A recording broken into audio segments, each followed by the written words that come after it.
The gold pen felt like a weapon in Daniel Hart's hand. Across the marble table, his girlfriend's father smirked, certain the poor schoolteacher would run. 47 pages of legal contempt sat between them. A prenup that labeled Daniel worthless, stripped him of dignity, and promised a marriage built on shame. Claudia, the woman he'd loved for 2 years, stood silent. She wouldn't even meet his eyes. They expected him to walk away. Instead, Daniel did something that would change everything. He signed. But what the Lancaster family didn't know would shatter their world in exactly 127 days. Before we begin, I'd love to hear from you. Drop a comment telling me what city you're watching from. I want to see how far this story travels. Now, let's dive in. The November wind howled against the floor-to-ceiling windows of the Lancaster estate, but inside the cold had nothing to do with the weather. Daniel Hart sat in a leather chair that probably cost more than his car, watching his future crumble into 47 pages of legal document. "Let's be realistic, Mr. Hart." Richard Lancaster's voice carried the smooth condescension of old money. He adjusted his Rolex, a gesture Daniel had learned was Richard's tell when he was about to deliver what he considered a devastating blow. "You're a high school English teacher. You make, what, $48,000 a year?" "47.5, Daniel corrected quietly, his jaw tight. "Even worse." Richard leaned back, fingers steepled. "My daughter is accustomed to a certain lifestyle. This prenuptial agreement simply protects what our family has built over 3 generations." Evelyn Lancaster, Claudia's mother, sat beside her husband like a porcelain statue in Chanel. She hadn't said a word since Daniel arrived, but her expression spoke volumes. Her eyes moved over Daniel's off-the-rack suit jacket, his sensible shoes, his hands, clean but calloused from the woodworking hobby he'd taken up after his wife died. Everything about her gaze said, "Not good enough." "Where's Claudia?" Daniel asked, his voice steadier than his hands. "Our daughter is upstairs," Evelyn finally spoke, her tone as cold as the marble floors. "She understands this is a business discussion. She'll join us when appropriate." "Business discussion," Daniel repeated the words slowly. "We're talking about marriage." "Marriage is business, Mr. Hart." Richard slid the document across the table. The pages made a sharp sound against the polished surface, especially when there's such a significant disparity in assets. Daniel stared at the prenup.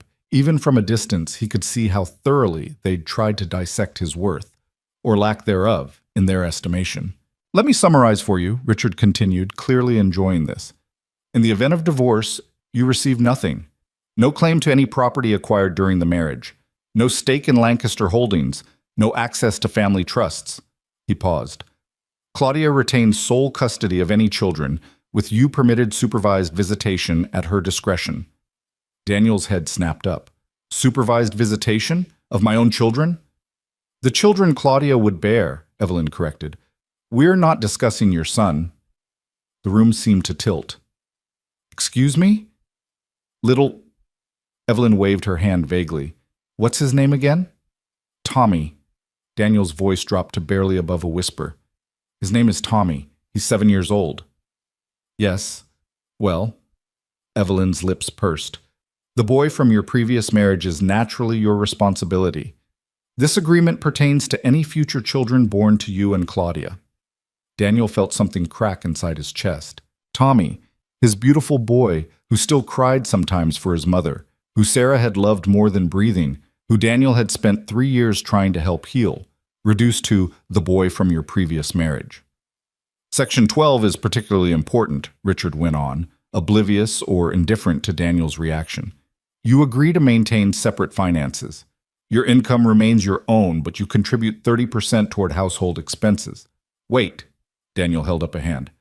30% of my income for household expenses in a home I won't own?" "The Lancaster estate will be your primary residence," Richard said smoothly. "We're not unreasonable. 30% is quite fair considering the value of—" "Fair?" Daniel's laugh was sharp and bitter. "You want me to pay rent to live in my own marriage?" "We want you to contribute appropriately," Evelyn interjected. "Surely you don't expect Claudia to support you entirely?" The words hung in the air like poison. Daniel thought of the past 2 years. Meeting Claudia at a fundraiser for childhood cancer research, the one he'd helped organize in Sarah's memory. How Claudia had seemed different from her family, down to earth and genuine, volunteering at the school where he taught, playing with Tommy in the park, wearing jeans and laughing freely. Or had that all been an act? "I'd like to speak to Claudia," Daniel said firmly. "She's given us power of attorney to negotiate. Now." Daniel stood. "I want to speak to my fiancée now." Richard and Evelyn exchanged glances. Some silent communication passed between them, the kind that came from decades of partnership and mutual superiority. Finally, Evelyn lifted a small silver bell from the side table and rang it. The tinkling sound was absurdly delicate given the brutality of the conversation. A young woman in a maid's uniform appeared. "Mrs. Lancaster?" "Tell Claudia her presence is required." The maid disappeared.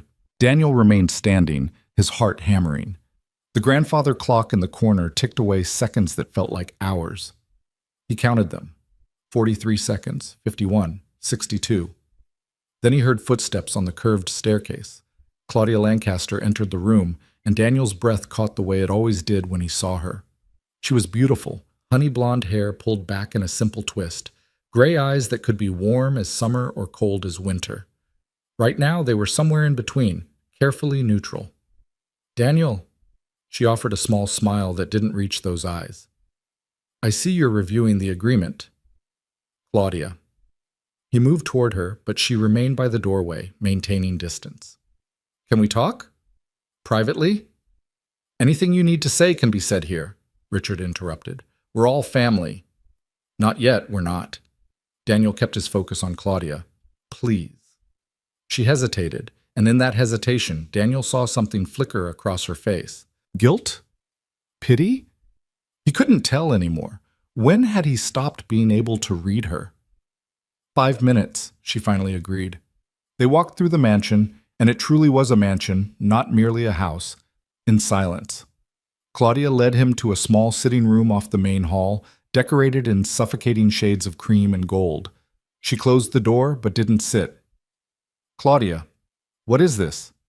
Daniel gestured vaguely back toward the room they'd left. "Supervised visitation? No rights to property? I wouldn't even have legal standing in my own marriage." "It's just paperwork, Daniel." Her voice was light, dismissive. "Everyone does prenups now." "Not like this. This isn't about protecting your assets. This is about making sure I know my place." She sighed, and for the first time a crack appeared in her composure. "Daniel, be reasonable. You must understand how this looks. You're a teacher. You live in a rental apartment. You're raising a child on your own." She held up a hand when he started to protest. "I'm not saying there's anything wrong with that, but my parents have worked hard to build what they have. They're just protecting their investment." "Their investment? You mean you?" "Our future." Claudia's voice rose slightly, then modulated back to calm. "Look, I love you. You know I do. But love doesn't pay the bills. Love doesn't secure futures. My parents are being practical." Daniel stared at her. 2 months ago, you told me you didn't care about money. You said what we had was real."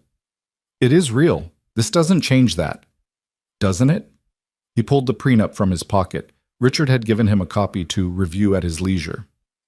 "Claudia, this thing gives you complete control over any children we might have. It essentially erases Tommy from our family equation. It treats me like I'm some kind of fortune hunter trying to steal from you." "You're being dramatic." "Am I? Your mother couldn't even remember my son's name." Claudia's face flushed, and she looked away. "She's not good with children. You know that." "No, she's not good with my child, because he reminds everyone that I had a life before you, that I loved someone before you, that I'm not just some blank slate she can mold into an appropriate son-in-law. That's not fair. None of this is fair." Daniel's control finally slipped. "I lost Sarah 3 years ago. Tommy lost his mother. We've been rebuilding our lives piece by piece, and you came in and made us believe we could be a family again. You played with Tommy. You helped him with homework. You held him when he cried for his mom. Were you faking all of that?" "Of course not." Tears welled in Claudia's eyes, and Daniel wanted to believe they were genuine. "I care about Tommy. I care about you. It's just a formality. It doesn't mean anything." "Then why sign it?" Because she stopped, struggling with something. Because my parents won't approve the marriage without it, and I need their approval. There it was, the truth, finally. Why? Daniel asked quietly. You're 32 years old, Claudia. Why do you need their approval? You wouldn't understand. You've never had money. The words landed like a slap. Daniel actually took a step back. I didn't mean... Claudia reached for him, but he pulled away. No, I think you meant exactly that. His voice was hollow now, emptied of the anger that had sustained him moments ago. I've never had money, so I can't possibly understand what it means to lose it. Daniel, I understand losing something that matters, though. He thought of Sarah's last days, the hospital room, Tommy's small hand in his as they said goodbye. I understand what it means to love something more than your own comfort, more than appearances, more than what people think. Claudia's tears spilled over. This isn't about not loving you. Then what is it about? She opened her mouth, closed it, opened it again. Security, she finally whispered. Knowing that I'll be taken care of, that I won't have to worry. You think I wouldn't take care of you? Not the way I need to be taken care of. And there it was again. Another truth sharper than the last. Daniel walked to the window. The Lancaster estate stretched out before him, perfectly manicured lawns, a pool covered for winter, a guest house larger than the apartment where he and Tommy lived. Somewhere out there in the darkness was his neighborhood, his modest world, his life that suddenly seemed impossibly small. I need to think, he said. Daniel, please. I'll give you my answer tomorrow. He left before she could respond, walking back through that massive house, past Richard and Evelyn who watched him with barely concealed smugness, past paintings worth more than he'd earn in a lifetime, past a life he'd thought he wanted. The November air hit him like a blessing when he stepped outside. His 15-year-old Honda sat in the circular driveway, looking pathetic next to the Mercedes and Tesla parked nearby. Daniel sat in the driver's seat for a long moment before starting the engine. His phone rang. Claudia's name appeared on the cracked screen. He let it ring. The drive back to his apartment took 40 minutes through increasingly familiar neighborhoods. Lancaster Heights to Riverside to his complex on the edge of Millbrook. Each mile marked not just distance, but worlds. By the time he pulled into his assigned spot, number 42, faded yellow paint on cracked asphalt, he felt like he'd traveled through different dimensions of possibility. The apartment was dark. His neighbor, Mrs. Chen, had been watching Tommy.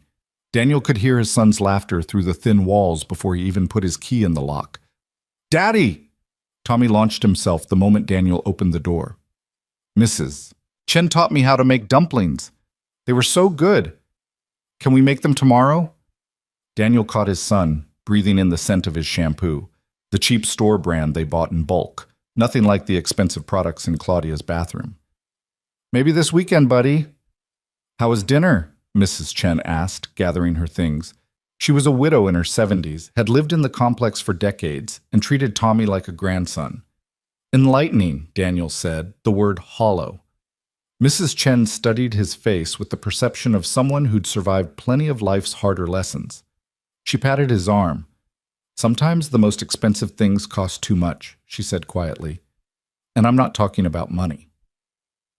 After she left, Daniel went through the bedtime routine on autopilot. Bath. Tommy still liked to play with his toy boats, pajamas, superhero-themed, bought on clearance, teeth brushing, fighting over whether 2 minutes was really necessary. Story time, currently working through The Chronicles of Narnia, 1 chapter each night. "Dad?" Tommy's voice was sleepy as Daniel closed the book. "Is Claudia gonna be my new mom?" Daniel's chest tightened. "Would you want her to be?" Tommy considered this with the seriousness of 7-year-olds confronting big questions. "She's nice, but she's not Mom." "No," Daniel agreed softly. "She's not. But Mom would want us to be happy, right? That's what you always say." "Yes, she would." "Then if Claudia makes you happy, it's okay." Tommy yawned. "Even if she's not Mom." Daniel kissed his son's forehead, breathing in the innocence of a child who still believed the world was fundamentally good. "Sleep tight, buddy. Love you, Dad." Love you more. In his own bedroom, Daniel sat on the edge of the bed he'd once shared with Sarah and pulled out the prenup. 47 pages, he'd thought earlier. Actually 48. He'd miscounted. He read every word. Section by section, clause by clause, Richard Lancaster's attorneys had built a fortress to protect the Lancaster fortune from Daniel's imagined gold digging. But as Daniel read deeper, he found something else. Loopholes. Assumptions. Protections built on sand because they'd been constructed around the belief that Daniel was exactly who they thought he was.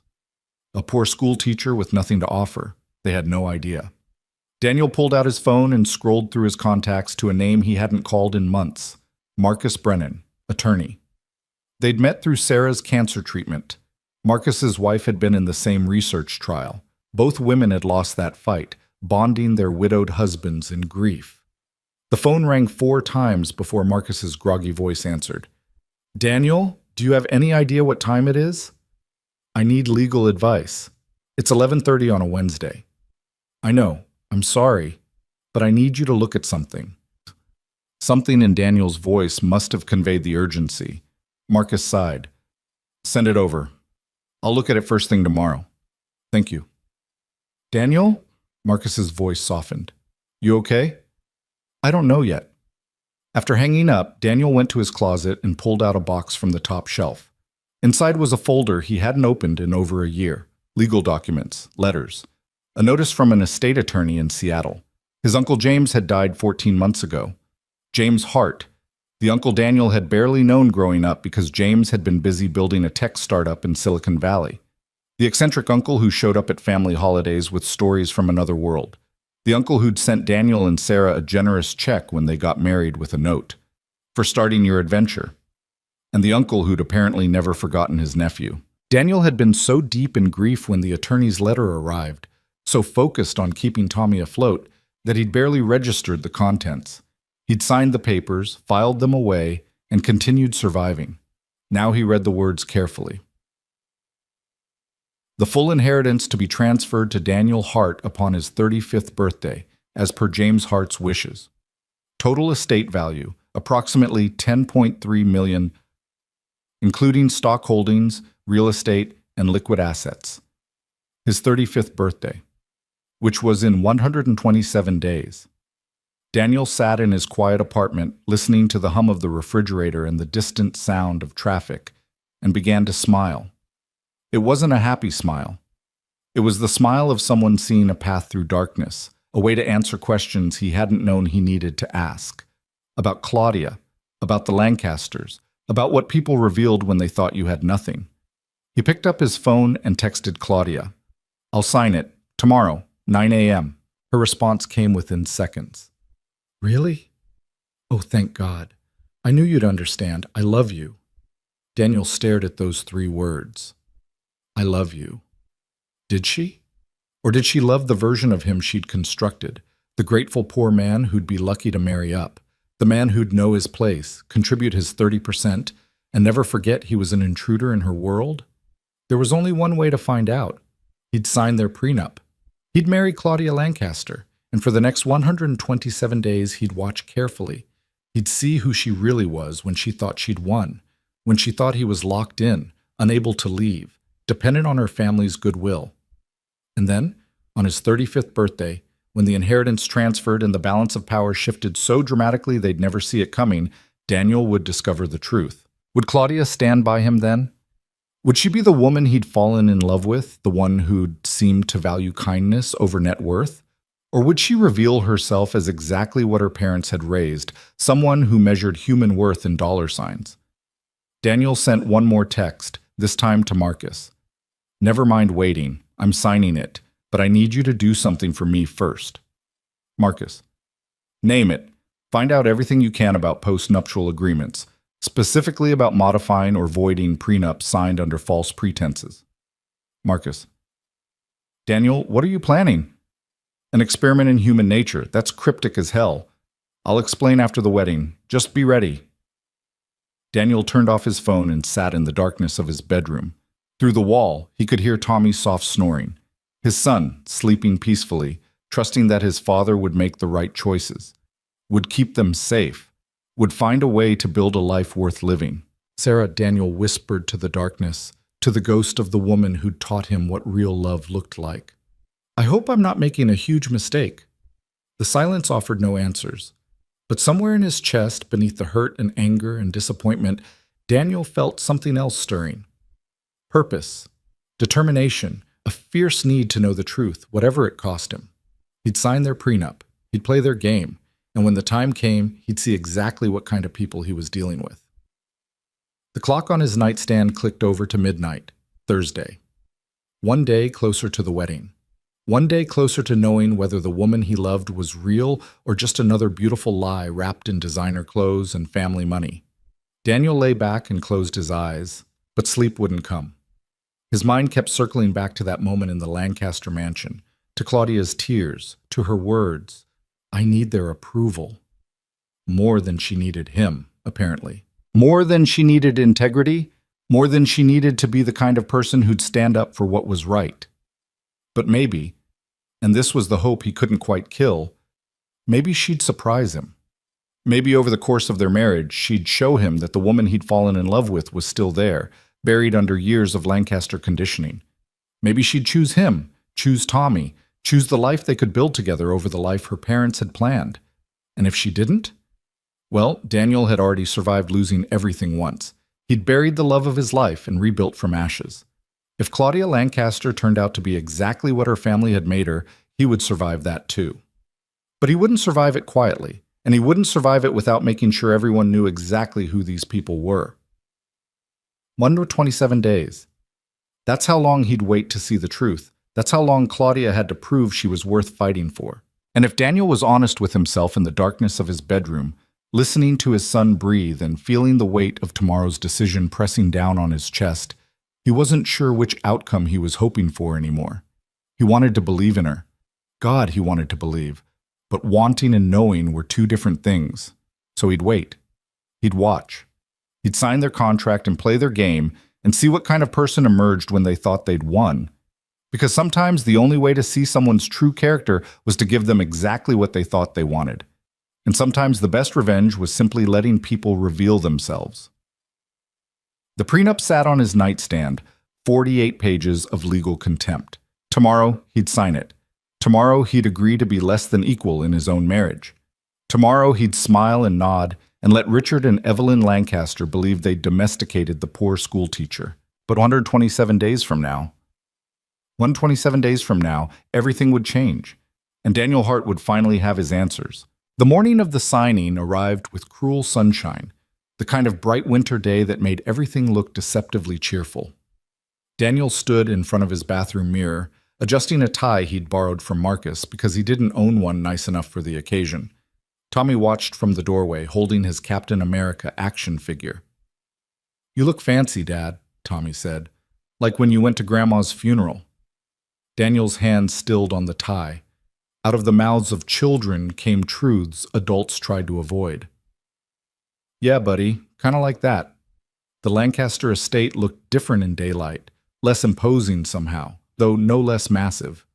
Daniel pulled his Honda up to the circular driveway where a gleaming Bentley now sat alongside yesterday's Mercedes. New players in today's game. Richard Lancaster's attorney was a man named Philip Dorsey, silver-haired and sharp-eyed, with the kind of smile that never reached past his teeth. He'd brought a notary, a paralegal, and enough gravitas to make signing a birthday card feel like a federal case. Mr. Hart, Philip extended his hand. Shall we proceed? I understand you've reviewed the document. Every word, Daniel said, and meant it.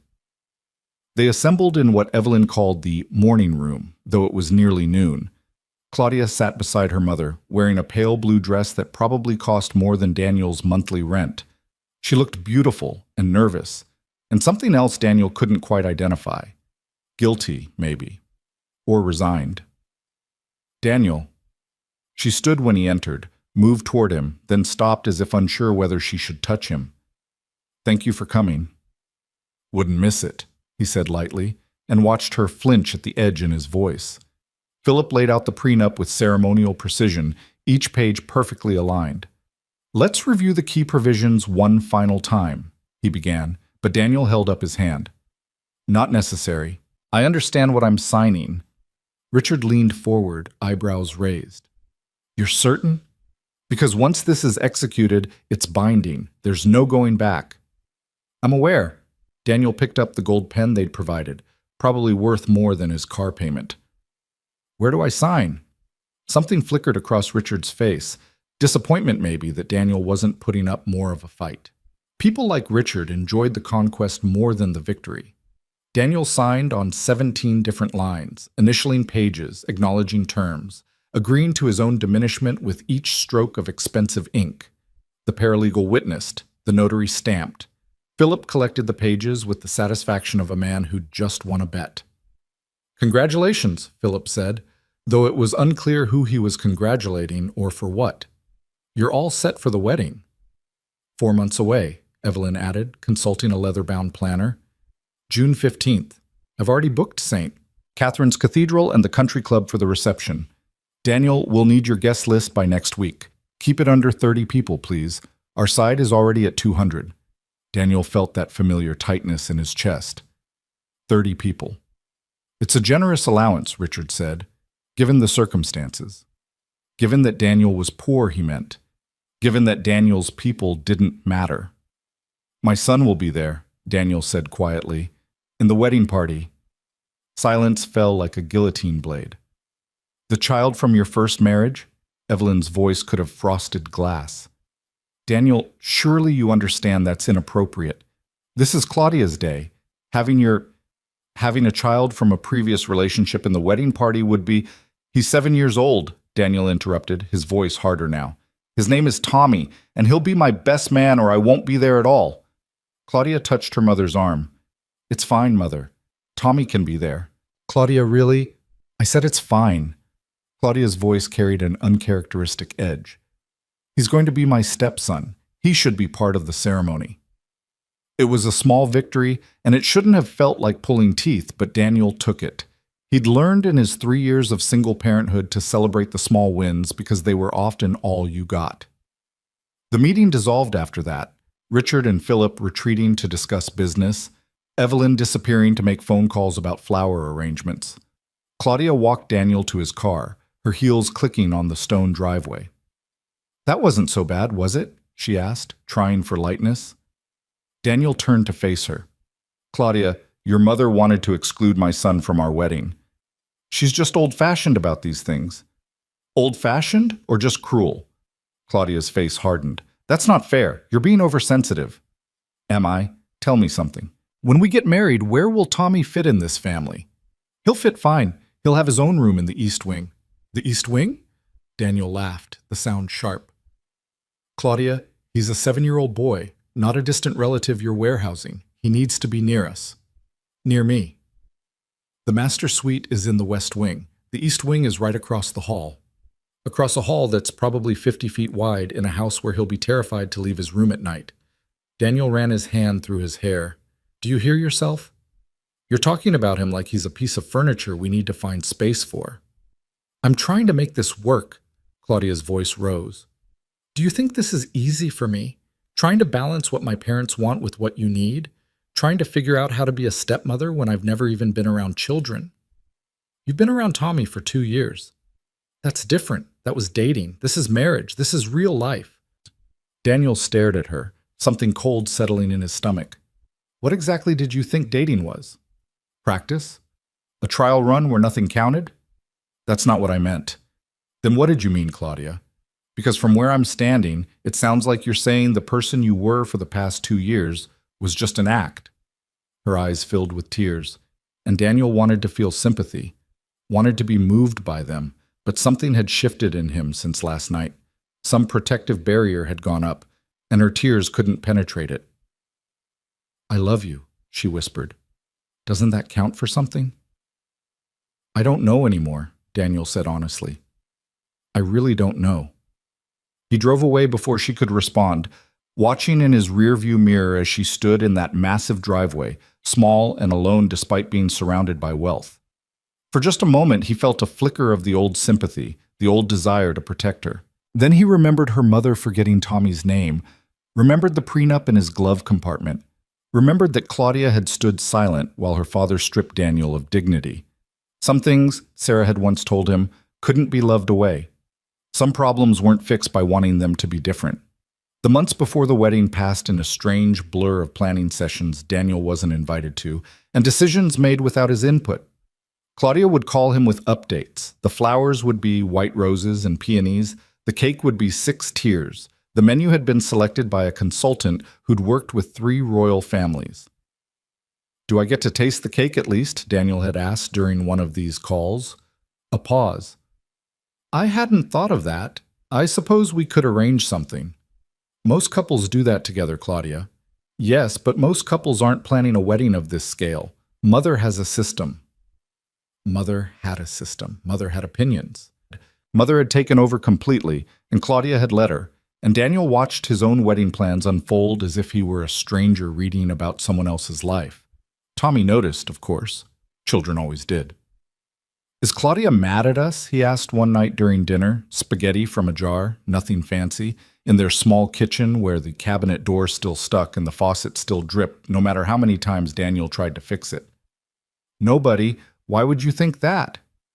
"She doesn't come over anymore. And when she calls, you look sad." Daniel set down his fork.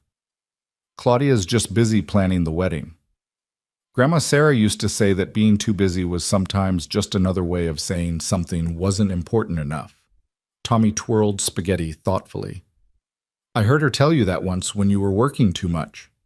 The accuracy of the memory, the perfect preservation of Sarah's wisdom in their son's words, made Daniel's throat tight.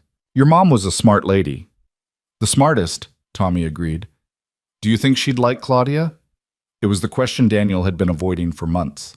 He thought about it now, really thought about it. Sarah with her fierce love and fiercer standards. Sarah who'd volunteered at homeless shelters and argued with hospital administrators about patient rights, and once punched a guy who'd been rude to a waitress. Sarah, who'd measured people by their kindness, not their bank accounts. "I think," Daniel said carefully, "your mom would want to make sure Claudia was good to us. Good to you, especially." "Is she?" Tommy asked. "Good to us?" "I'm trying to figure that out, buddy." The wedding date crept closer. Daniel moved through the preparations like an actor in someone else's play, saying his lines, hitting his marks, waiting for the final curtain. He attended exactly 3 planning sessions, each one more surreal than the last. At the first, Evelyn presented him with a list of appropriate readings for the ceremony. Nothing too emotional, nothing too religious, nothing that might make the guests uncomfortable. "What about 1 Corinthians?" Daniel suggested. "The love is patient, love is kind passage." Evelyn wrinkled her nose. "So pedestrian, everyone uses that one. Because it's beautiful. Because it's common." She slid another list across the table. "I've selected 3 options from classical literature, much more sophisticated." Daniel glanced at the options. He didn't recognize any of them. "Claudia, what do you think?" His fiancée looked up from her phone where she'd been scrolling through something for the past 15 minutes. "Whatever mother thinks is best." At the second session, they discussed the wedding party. Daniel's 30-person guest limit had been reduced to 25 because Evelyn had found room for additional country club members. His request to have Marcus as his best man, with Tommy as junior best man, was met with concern. 2 best men is unusual, Philip Dorsey noted. He seemed to be at every planning session, which struck Daniel as odd for an attorney. "Marcus is my closest friend. Tommy is my son. They're both standing up there." "The optics," so Richard began. "I don't care about the optics." Daniel's patience, already threadbare, finally snapped. "You've controlled everything else about this wedding. This is non-negotiable." Claudia touched his hand, the first real contact they'd had in weeks. "It's fine, Daddy. Let him have this." The casual diminishment, "let him have this," as if Daniel were a child being allowed a treat, made something harden further in Daniel's chest. But he accepted the small victory and moved on. The third session was about the rehearsal dinner, which Richard was hosting at his club. Daniel was presented with a list of topics he should avoid in his toast. "Avoid?" Daniel repeated, staring at the list. "You're telling me what I can't talk about in my own toast at my own rehearsal dinner?" We're just trying to help you navigate these waters, Evelyn said smoothly. You're not accustomed to events of this caliber. We'd hate for you to embarrass yourself. By talking about what? My job? My son? How I met Claudia? All three were on the forbidden topics list. Those subjects might make the guests uncomfortable. God forbid anyone at my rehearsal dinner learn anything real about me. Daniel, Claudia's voice carried a warning. They're trying to help. Are they? Because from where I'm sitting, it feels like they're trying to erase me. The planning session stopped after that. Daniel received updates via email, formal and impersonal, as if he were a vendor being kept in the loop rather than the groom. He told himself it was better this way. Easier. Less opportunity for conflict. But lonelier, too. Much lonelier. Spring arrived, then early summer. Daniel finished the school year, said goodbye to his students, attended Tommy's second-grade graduation. Claudia came to none of these events. Too busy, she said. Too much wedding planning. But Daniel saw the posts on social media, Claudia at charity galas, at country club events, at her mother's side for luncheons and fundraisers. She wasn't too busy. She just had other priorities. Dad? Tommy asked one night, a week before the wedding. They were packing up the apartment, preparing to move to the Lancaster estate after the ceremony. Do you still want to marry Claudia? Daniel looked at his son, at those wide brown eyes that still saw too much, that had seen death and grief and now were seeing doubt. He thought about lying, about offering easy reassurances. But Sarah had taught him better than that. I want to believe in her, Daniel said honestly. I want to believe she's the person I fell in love with. But you're not sure? No, buddy, I'm not sure. Tommy nodded slowly, processing this with the seriousness of someone older than 7. Grandma Sarah used to say that sometimes you have to give people a chance to show you who they really are. She did say that. Is that what you're doing? Giving Claudia a chance? Daniel pulled his son close, resting his chin on Tommy's head. Yeah, that's exactly what I'm doing. And if she shows you something bad, then we'll deal with it together, you and me, like always. Promise? Promise. The wedding day arrived with perfect weather, as if the universe was mocking Daniel with blue skies and gentle breezes. He dressed in the tuxedo the Lancasters had provided, custom-made, expensive, uncomfortable, in ways that had nothing to do with fit. Tommy looked adorable in his miniature tux, holding the rings with fierce concentration. You ready, best man? Marcus asked, adjusting his own tie. He'd been watching Daniel carefully all morning, concern evident in every glance. Ready as I'll ever be. It's not too late to call this off, you know. Daniel smiled without humor. Yes, it is. I need to see this through. Why? Daniel, seriously, what are you doing? I told you, an experiment in human nature. That's a hell of a reason to get married. I loved her, Daniel said quietly. Or I loved who I thought she was. I need to know if that person is real. St. Catherine's Cathedral was exactly as ostentatious as Daniel had feared. 200 people in designer clothes, an orchestra instead of a simple pianist, enough flowers to stock a nursery. Daniel's 25 guests clustered in the back pews, looking out of place and uncomfortable. Mrs. Chen had worn her best dress, the one she saved for special occasions. His fellow teachers from Millbrook High sat together, whispering nervously. They were good people, real people, and they looked as out of place in this cathedral as Daniel felt in his expensive tuxedo. The ceremony passed in a blur. Claudia looked stunning in a dress that probably cost more than a year of Daniel's salary. She said her vows with tears in her eyes. Daniel said his and tried to mean them. The minister pronounced them married. People applauded. The orchestra played. And through it all, Daniel felt like he was watching from outside himself, observing a stranger's life. The reception was worse. The Lancaster family and their friends talked about stocks and property and people Daniel didn't know. His guests stayed in their corner, politely excluded by hundreds of unspoken social cues. Tommy sat at the head table, looking small and uncomfortable, pushing around the expensive food he didn't recognize. During dinner, Daniel overheard a conversation at the neighboring table. I give it a year, a woman in diamonds said, loud enough to be heard over the orchestra. Maybe 2 if he's smart enough to stay quiet and not rock the boat. Her companion laughed. Evelyn says he's harmless, poor but harmless. Poor is never harmless, darling. It's just quiet until it sees an opportunity. Daniel's grip tightened on his fork. Beside him, Claudia was deep in conversation with one of her bridesmaids about a trip to the Maldives they were planning. She hadn't spoken to Tommy once since they'd sat down. The first dance came. Claudia smiled up at Daniel as they swayed to a song her mother had chosen, something classical and refined and utterly devoid of meaning to either of them. "Happy?" she whispered. "Overjoyed," Daniel said, and watched her miss the irony completely. Later, during the toasts, Richard stood and talked about family legacy and maintaining standards. He never once mentioned Daniel by name. Evelyn spoke about Claudia's beauty and grace, her accomplishments, her bright future. Daniel was described only as Claudia's husband, as if he were an accessory rather than a person. When it was Daniel's turn to speak, he looked out at the sea of expectant faces. These people who judged him, measured him, found him wanting. He thought about the toast he'd prepared, the one that followed all of Evelyn's guidelines, bland and safe and meaningless. Then he looked at Tommy, sitting beside Marcus, both of them watching him with concern and support. "I met Claudia 2 years ago at a fundraiser for childhood cancer research," Daniel began, going off script immediately. "A fundraiser I'd organized in memory of my first wife, Sarah, who died of cancer 3 years ago. Claudia volunteered to help. She spent weeks working with me, with my son Tommy, helping us through that event. She was kind. She was real. She saw us as people worth her time, not because of what we had, but because of who we were."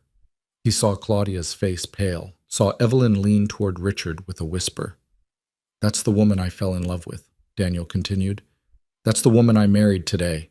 And I truly hope, that somewhere under all of this," he gestured vaguely at the opulent ballroom, the excessive decorations, the performance of it all, "that woman is still there, because that's the woman my son and I need. Not someone who measures worth in dollar signs, but someone who measures it in kindness, in character, in love." The silence that followed was deafening. Daniel sat down, his heart pounding. Tommy reached across Marcus to give him a thumbs up. Claudia's face was unreadable. The rest of the reception was strained.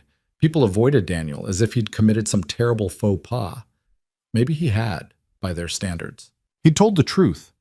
And in a place like this, among people like this, the truth was the ultimate transgression. The honeymoon was supposed to be 2 weeks in Italy, but Daniel had convinced Claudia to compromise. 1 week, because he couldn't leave Tommy for longer. Even that felt too long. They flew first class, stayed in 5-star hotels, ate at restaurants where the menus didn't list prices, and they barely spoke to each other. Claudia seemed determined to pretend everything was normal, snapping photos for social media, buying designer clothes, acting like they were any happy newlywed couple. Daniel played along, but the distance between them grew with every passing day. On their third night in a hotel room that probably cost more per night than Daniel's monthly salary used to be, Claudia finally confronted him. "You embarrassed me," she said. "At the reception, your toast." I told the truth. "You made it sound like I'm some terrible person, like my family is terrible. Aren't they?" Daniel turned from the window where he'd been staring out at Florence, so beautiful and so wasted on this hollow trip. "Claudia, your mother couldn't remember my son's name. Your father made me sign a contract that essentially says I'm worthless, and you let them. They were protecting me." "From what?" "From me. I've never wanted your money, Claudia. I wanted you, the real you. But I'm starting to think I have no idea who that is." She started crying, and once upon a time those tears would have broken him. Now they just made him tired. "I'm trying," she whispered. "This is hard for me too. Learning to be a wife, a stepmother. You've had 2 years to learn. You haven't spent time with Tommy in months. I've been busy." "Stop." Daniel held up his hand. "Stop hiding behind being busy. You made a choice, Claudia. You chose wedding planning over building a relationship with my son. You chose your mother's approval over standing up for what was right. You chose appearances over reality, and I need you to own that." "You're being unfair. I'm being honest. There's a difference." They cut the honeymoon short after that, flying home in silence, sitting in separate seats that felt like opposite sides of a canyon. When they arrived at the Lancaster estate, his new home, though it would never feel like home, Tommy ran out to greet them. "Dad, I missed you!" His son crashed into him and Daniel held on tight, breathing in the familiar scent of child shampoo and sunshine. "Missed you too, buddy. So much." Tommy pulled back, smiling up at Claudia. "Hi, Claudia. How was Italy?" "It was lovely," she said, her voice brittle. "Very educational." She walked past them into the house without another word. Tommy looked up at Daniel, confused. "Did I do something wrong?" "No, buddy, you did everything right." Living at the Lancaster estate was exactly as uncomfortable as Daniel had anticipated. His and Tommy's rooms were indeed in the east wing, separated from Claudia's master suite by what felt like miles of marble hallway. Tommy was afraid at night in the massive house, the creaks and echoes of a building too large to feel safe. "Can I sleep in your room?" Tommy asked the third night, standing in Daniel's doorway with his pillow. "Of course." Daniel moved over, making room. Tommy climbed in, curling against his side. "I don't like it here, Dad." "I know. When can we go home?" Daniel looked around the guest room that was supposed to be his now, at the expensive furniture and designer curtains and utter lack of warmth. "I don't know, buddy." Claudia withdrew further into her mother's world. She spent her days at the club, her evenings at charity events. She came home late, left early, and when she was around, she treated Daniel and Tommy like inconvenient house guests. 2 months into the marriage, Daniel was grading papers in the estate's library. He'd started teaching summer school, desperate for something normal, something that felt like his real life, when he heard voices from the adjacent sitting room. Claudia was on the phone, her voice carrying through the open doorway. "No, I know, I should have listened to you. You were right." A pause. "It's harder than I thought. The boy is always around, and Daniel expects me to, I don't know, play mother or something." Another pause, then a laugh. "God, no, I'm not cut out for this, but what was I supposed to do? Daniel seemed so safe, you know? A nice guy, a teacher. I thought it would be easy, stable." Daniel's hands stilled on the papers he was grading. "Right, exactly," Claudia continued. "And now I'm stuck in this marriage with a man who barely makes any money and his damaged kid who cries for his dead mother. Mother keeps asking when we're going to have a baby. And honestly, the thought of bringing a child into this mess..." She stopped herself. "Anyway, I just needed to vent. Thanks for listening." Daniel sat frozen as the conversation ended and Claudia's footsteps retreated toward her wing of the house. His damaged kid. Barely makes any money. A nice guy. A teacher. Said with such contempt. He thought about his inheritance sitting in Seattle, gaining interest, waiting for his 35th birthday now just 2 months away. He thought about the prenup in his file at Marcus's office. He thought about Tommy, sleeping poorly every night in this mausoleum, missing their small apartment where the faucet dripped and the cabinet stuck but everything felt like home. And Daniel realized that the experiment was over. He had his answer. Claudia was exactly what the prenup had revealed her family to be. People who measured worth in net worth, who saw kindness as weakness, who would never value what really mattered. But he'd given his word. 127 days, he'd promised himself. Time to see the truth. He had 61 days left. 61 days until his birthday, until the inheritance transferred, until the power dynamic shifted so completely that none of them would see it coming. He could survive 61 more days.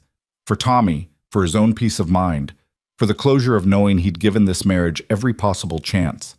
So Daniel went back to grading papers, marking essays about summer vacation and first crushes, surrounded by wealth he didn't want in a house that wasn't home, married to a woman he no longer loved.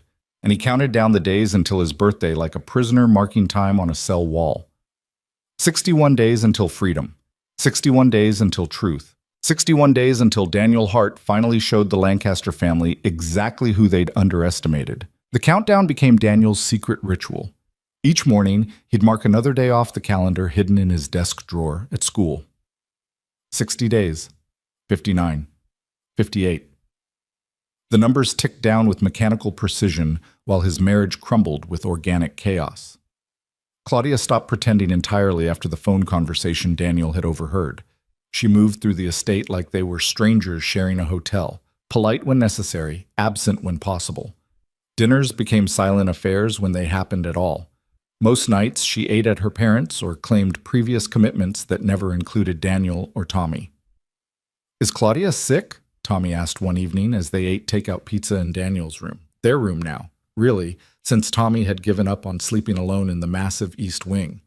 "She never wants to hang out anymore." Daniel thought about lying, about making excuses, but Sarah's voice echoed in his mind.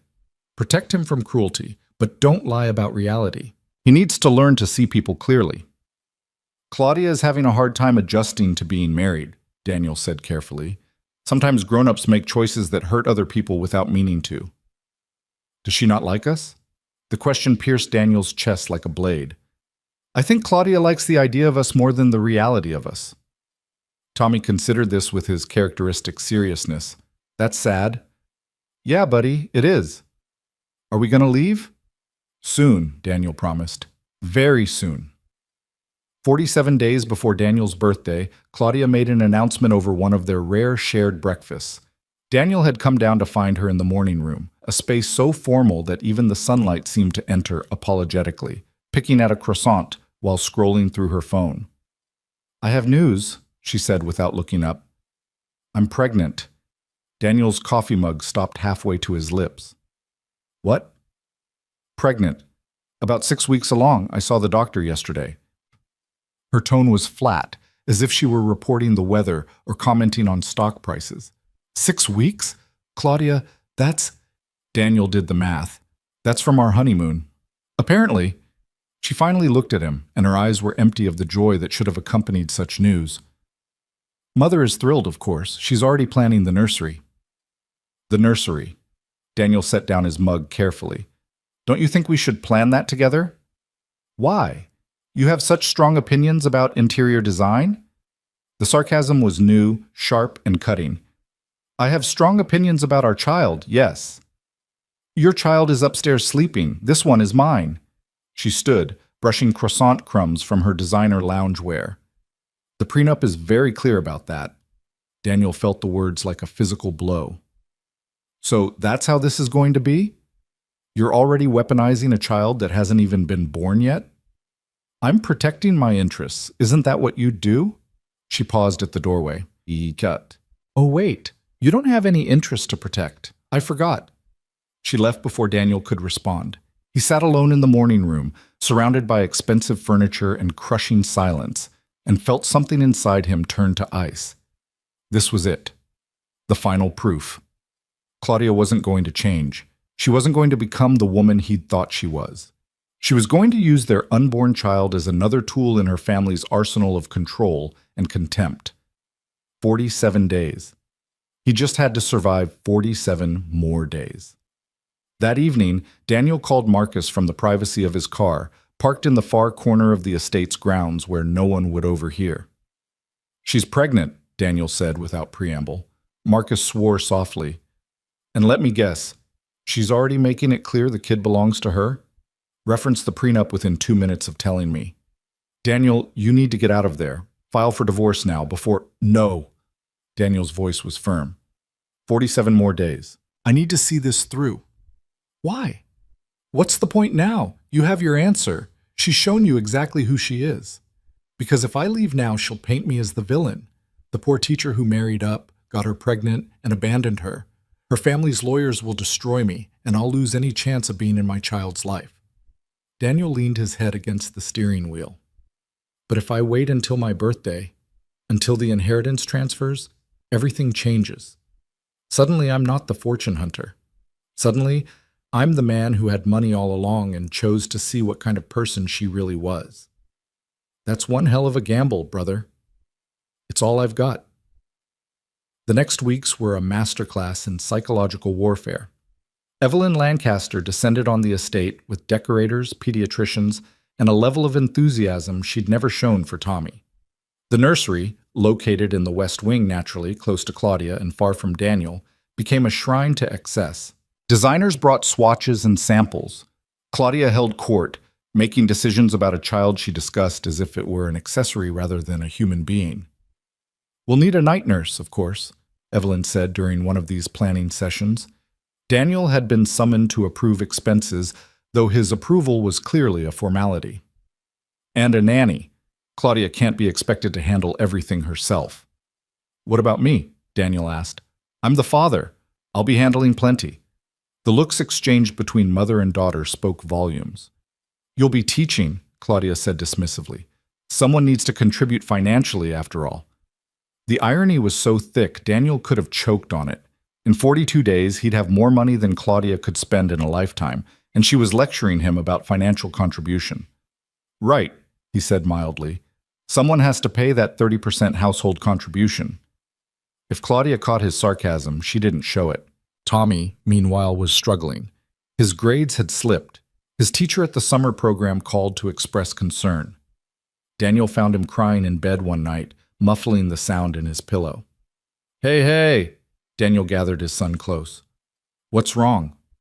I miss our old apartment, Tommy sobbed. I miss our kitchen and our TV and my room, where I could hear you in the next room. I miss feeling safe. I know, buddy, I know. And now there's going to be a new baby, and Claudia will love it, and she doesn't even love me. Stop. Daniel pulled back to look Tommy in the eye. That baby will be your brother or sister, and you're going to be an amazing big brother. But Claudia's feelings, or lack of them, those aren't your fault. You understand me? You're perfect exactly as you are. Then why doesn't she like me? It was the question Daniel couldn't answer without destroying whatever innocence Tommy had left. So instead, he held his son and let him cry, and promised himself that in 40 days he'd make this right. Somehow, he'd make this right. 35 days before Daniel's birthday, Claudia hosted a garden party to announce the pregnancy formally. 200 guests, champagne, and hors d'oeuvres, a string quartet playing softly. Daniel stood beside his wife, playing the role of supportive husband while inside. He counted minutes until he could escape. He was getting good at performing. Smile here, nod there, accept congratulations from people who'd never bothered to learn his name. He'd become a prop in the Lancaster family theater, and the role was exhausting. Daniel! A voice cut through the crowd. He turned to see Jennifer Morrison, one of the few genuine friends Claudia had made in college, someone she'd gradually distanced herself from as she'd climbed back into her parents' world. I didn't know you'd be here. I'm the father, Daniel said dryly. Seemed appropriate. Jennifer laughed, but her eyes were sad. How are you really? Surviving. That bad? She glanced toward Claudia, who was holding court near the fountain with her mother and a cluster of society women. She's changed, hasn't she? Since the wedding. Since before the wedding, actually. Jennifer touched his arm lightly. For what it's worth, I like the old Claudia better. The one who volunteered at shelters and didn't care about designer labels. The one who seemed real. Me too, Daniel admitted. I liked her a lot. What happened to her? She remembered where she came from and decided that's all that mattered. Later that evening, after the guests had left and the caterers had cleaned up, Daniel found Claudia in the nursery.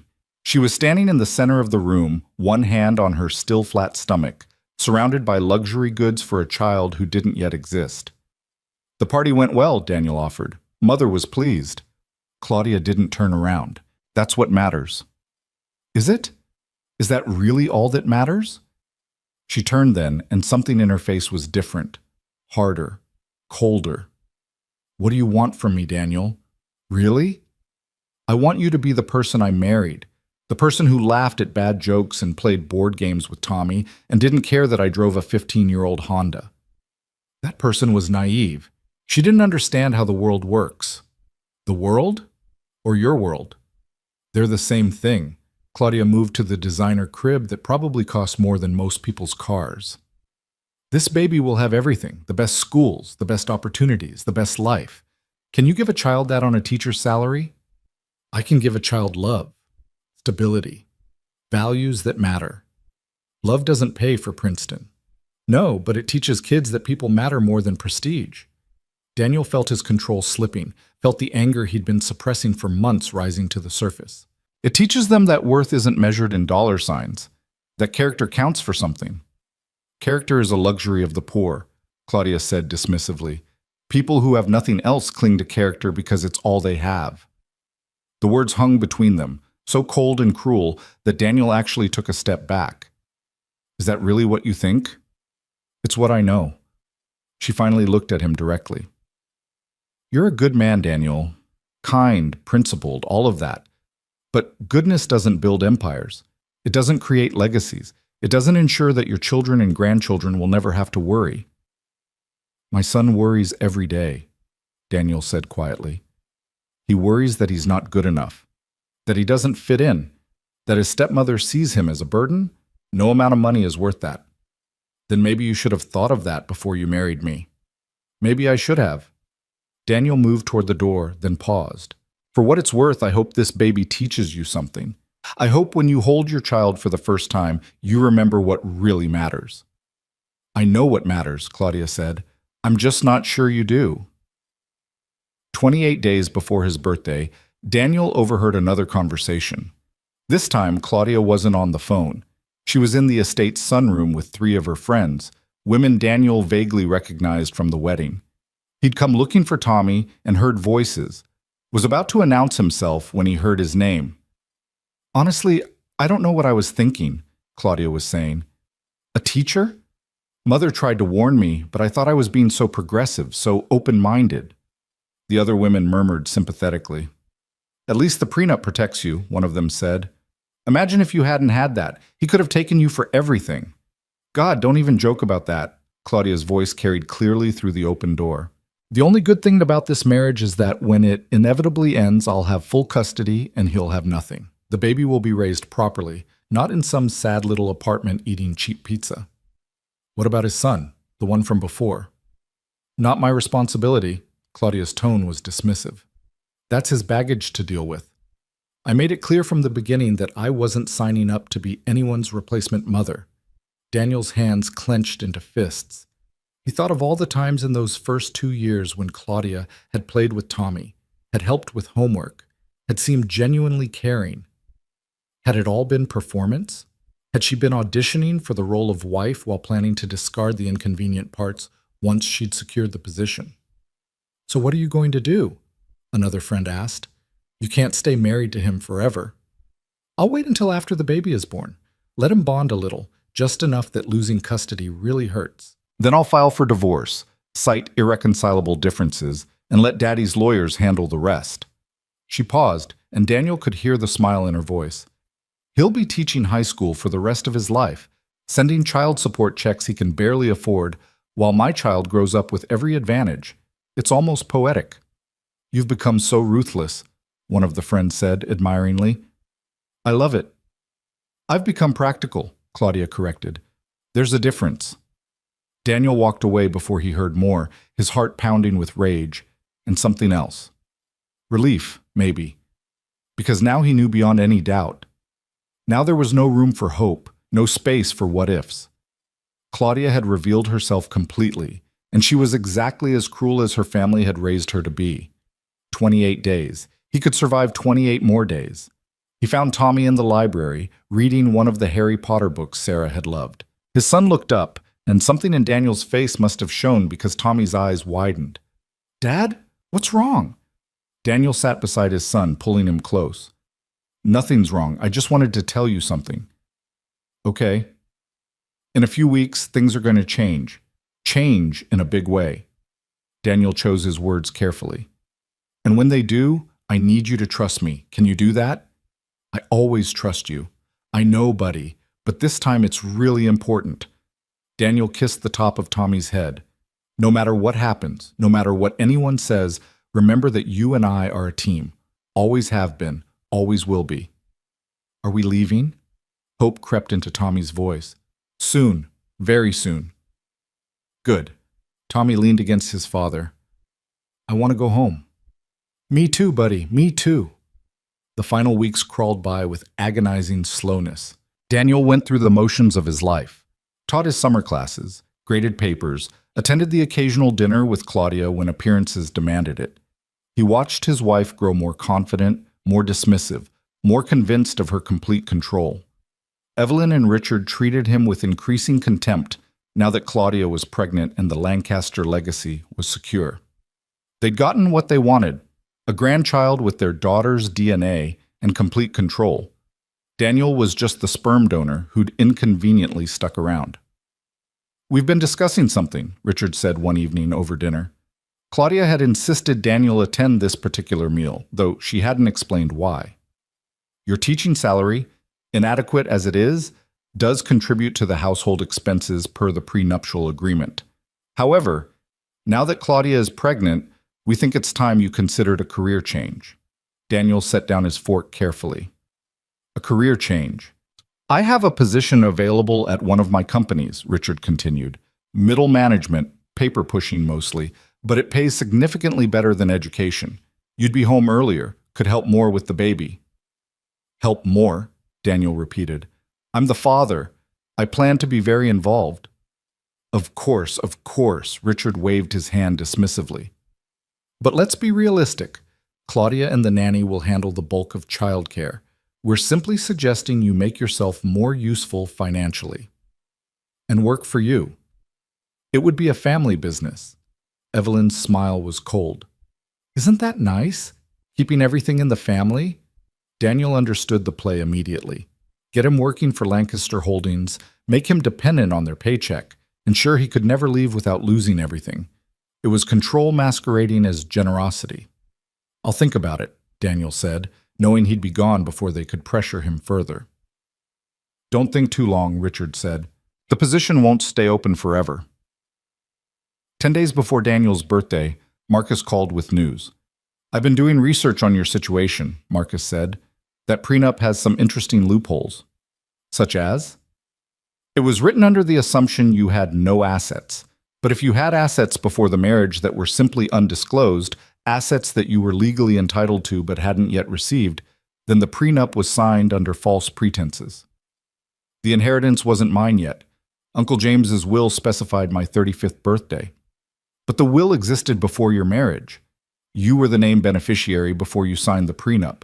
A good lawyer could argue the Lancasters should have asked about future inheritances, that the failure to disclose was their oversight, not your deception. So the prenup might not hold? It might not, especially combined with evidence that you've been a present father, that you've attempted to bond with the child, that Claudia has been the one creating distance." Marcus paused. "Daniel, if you play this right, you might actually get joint custody, maybe more.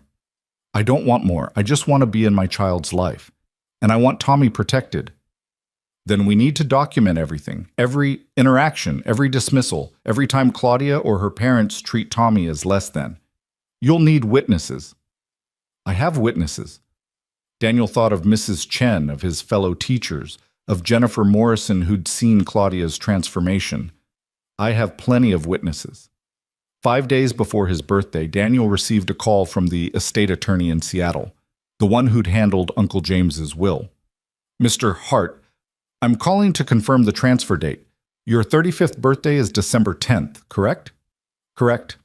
And you'd like the funds transferred to the account we discussed?" Daniel had opened a new account months ago, one the Lancasters knew nothing about. "Yes, all of it." "Very good. The transfer will complete at midnight on your birthday. You should have full access by morning." The attorney paused. "Mr. Hart, if I may, your uncle would be very pleased to know this money is going to someone who values people over profit. He spoke of you often." "I wish I'd known him better." "He knew you well enough, said you had your mother's heart and your father's spine, said that combination would take you far." After the call, Daniel sat in his car in the school parking lot and let himself feel it, all of it. The anger at Claudia's betrayal, the grief for the marriage that had never really existed, the fear for his unborn child, the protective fury for Tommy, who'd been treated as disposable by people who should have welcomed him, but also the hope, the fierce, burning hope that in 5 days he'd have the power to change everything. 4 days before his birthday, Claudia made an announcement at dinner. "I've decided on a name," she said, one hand resting on her barely visible baby bump. "If it's a girl, Evelyn Grace Lancaster. If it's a boy, Richard James Lancaster." Daniel stared at her. "You've decided? Don't I get a say? Do you have better suggestions? How about we discuss it together, like parents?" "I am the parent," Claudia said coldly. "You're just the father. There's a difference." Evelyn smiled approvingly. Such beautiful names, darling. Very appropriate. Daniel pushed back from the table. I need air. He walked the grounds of the estate, this massive property that had never felt like home, and called Marcus again. 3 more days, Marcus said before Daniel could speak. You can do 3 more days. She's naming the baby after her parents. Didn't even ask my opinion. Document it. Write it down, date it, save it. Every dismissal, every exclusion, it all helps your case. I don't want a case, Marcus. I just want my kids to be okay. Then trust the process. 3 more days until your birthday. Then we file for divorce, reveal the inheritance, and watch the Lancaster family's faces when they realize who they've been underestimating. 2 days before his birthday, Daniel came home from teaching to find Claudia in the master suite, packing a bag. Going somewhere? He asked.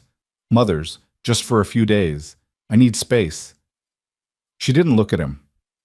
The baby needs calm, and you've been so tense lately. I've been tense? Claudia, you've barely spoken to me in weeks. Exactly. It's exhausting being around someone so resentful all the time. She zipped the bag closed. I'll be back after the weekend. My birthday is in 2 days.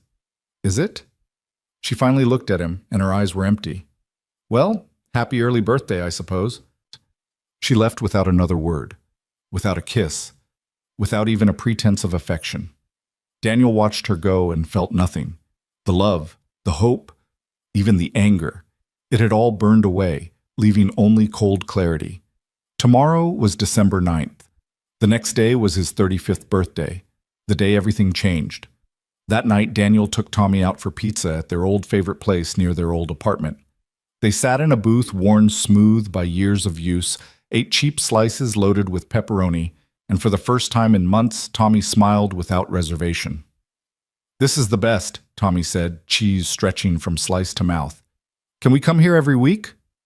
Soon, buddy. Soon we might be able to come here whenever we want. Really? Are we moving back to the apartment? I don't know yet, but things are going to change. Big changes. Daniel reached across the table, taking his son's hand. Tomorrow's my birthday. And the day after that, I'm going to have a conversation with Claudia. A big conversation. About leaving? Maybe. Probably. Daniel squeezed Tommy's hand. Are you scared? Tommy thought about it, his face serious. A little, but mostly I'm excited. Is that bad? No, buddy. That's not bad at all. That night, back at the estate, Daniel couldn't sleep. He lay in bed watching the clock tick toward midnight, toward December 10th, toward his 35th birthday, and the inheritance that would change everything. At 11:47 p.m., his phone buzzed. A text from Marcus. Ready? Daniel typed back. Ready. At 11:53 p.m., another text, this one from the estate attorney in Seattle. Transfer is processing. Happy birthday, Mr. Hart. Your uncle would be proud. At 11:59 p.m., Daniel got out of bed and walked to the window. The Lancaster estate spread out before him, lit by carefully placed lights, beautiful and cold and never home. At midnight, his phone chimed with a notification from his bank. One new deposit. Amount: $10,347,892 on 16th. Daniel Hart stood in the darkness of his borrowed room and smiled. Not a happy smile, not a victorious smile, just the smile of someone who finally had the power to demand truth. He waited until morning, until a reasonable hour, before making the call. Marcus, the money's in. I saw. Congratulations, by the way. Thanks. Now what? Now you make a choice. Do you want revenge, or do you want resolution? Daniel thought about Claudia, about the baby growing inside her, about Tommy sleeping down the hall. I want truth. I want everyone to see exactly who these people are, and then I want joint custody of my child in a divorce. Then let's give them a birthday surprise they'll never forget. Daniel showered, dressed in his best clothes, which suddenly seemed ridiculous given what was sitting in his bank account, and went downstairs. The house was quiet. Claudia was still at her mother's. The staff moved silently through their routines. Nobody remembered it was his birthday, except Tommy, who'd made him a card with marker and construction paper. Happy birthday, Dad, Tommy said, presenting the card proudly. It had a drawing of them in front of their old apartment with a big sun overhead. I hope this year is better. It will be, buddy. I promise. It will be. At 10 a.m., Daniel called Claudia. I need you to come home. I have something to tell you, something important. I'm busy, Daniel. It's about our future, about the baby, about everything. He kept his voice calm. Trust me, you'll want to hear this. Something in his tone must have convinced her because she agreed. Noon at the estate. She'd bring her parents too, she said, because obviously anything important enough to discuss involved them. Of course it did. The Lancasters did everything as a unit, a fortress of wealth and contempt. Daniel spent the morning preparing. He called Marcus, confirmed the details, called Jennifer Morrison, asked if she'd be willing to provide a statement about Claudia's transformation. She agreed immediately. Called the attorney in Seattle, confirmed all the paperwork was in order. And then, because he was still a teacher at heart, Daniel made notes, talking points, things he needed to say, needed them to hear, needed to be on record. At noon exactly, 3 cars pulled into the circular driveway. Claudia in her Tesla, Evelyn in her Mercedes, Richard in his Bentley. The Lancaster family, armored in German engineering and self-righteousness. They assembled in the formal living room, that space where Daniel had first seen the prenup, where this whole nightmare had begun. Claudia sat beside her mother. Richard took his usual position of power in the leather chair. They all looked at Daniel with barely concealed impatience. Well, Richard said, you've dragged us all here. What's so important? Daniel stood before them, hand steady, voice calm. This was it. The moment he'd been counting down to for months. I want a divorce, he said simply. The silence lasted exactly 3 seconds before Evelyn laughed. A divorce? Daniel, really? You can't be serious. Completely serious. Claudia's face had gone pale. You're leaving me? While I'm pregnant? No, Claudia. I'm leaving the version of you that's been revealed over these past months. The person who treats my son like a burden, who measures worth in dollar signs, who is already planning to divorce me and take my child. He watched her face change, saw the moment she realized he'd heard that conversation. Yes, I heard you. In the sunroom, talking about how you'd wait until the baby was born just to make losing custody hurt more. That was... I didn't mean... You meant every word. Daniel turned to Richard and Evelyn. And you two have been complicit in every bit of cruelty. The prenup designed to humiliate me. The constant reminders that I'm not good enough. The treatment of my son as if he's disposable. Richard stood, his face dark with anger. How dare you speak to us this way? We've given you everything. You've given me nothing but contempt. Daniel's voice remained calm, which somehow made it more powerful. But that's not why I'm really here. I'm here to tell you something you don't know, something that changes everything. What could you possibly tell us that would change anything? Evelyn's tone was condescending. You're a teacher. You have nothing.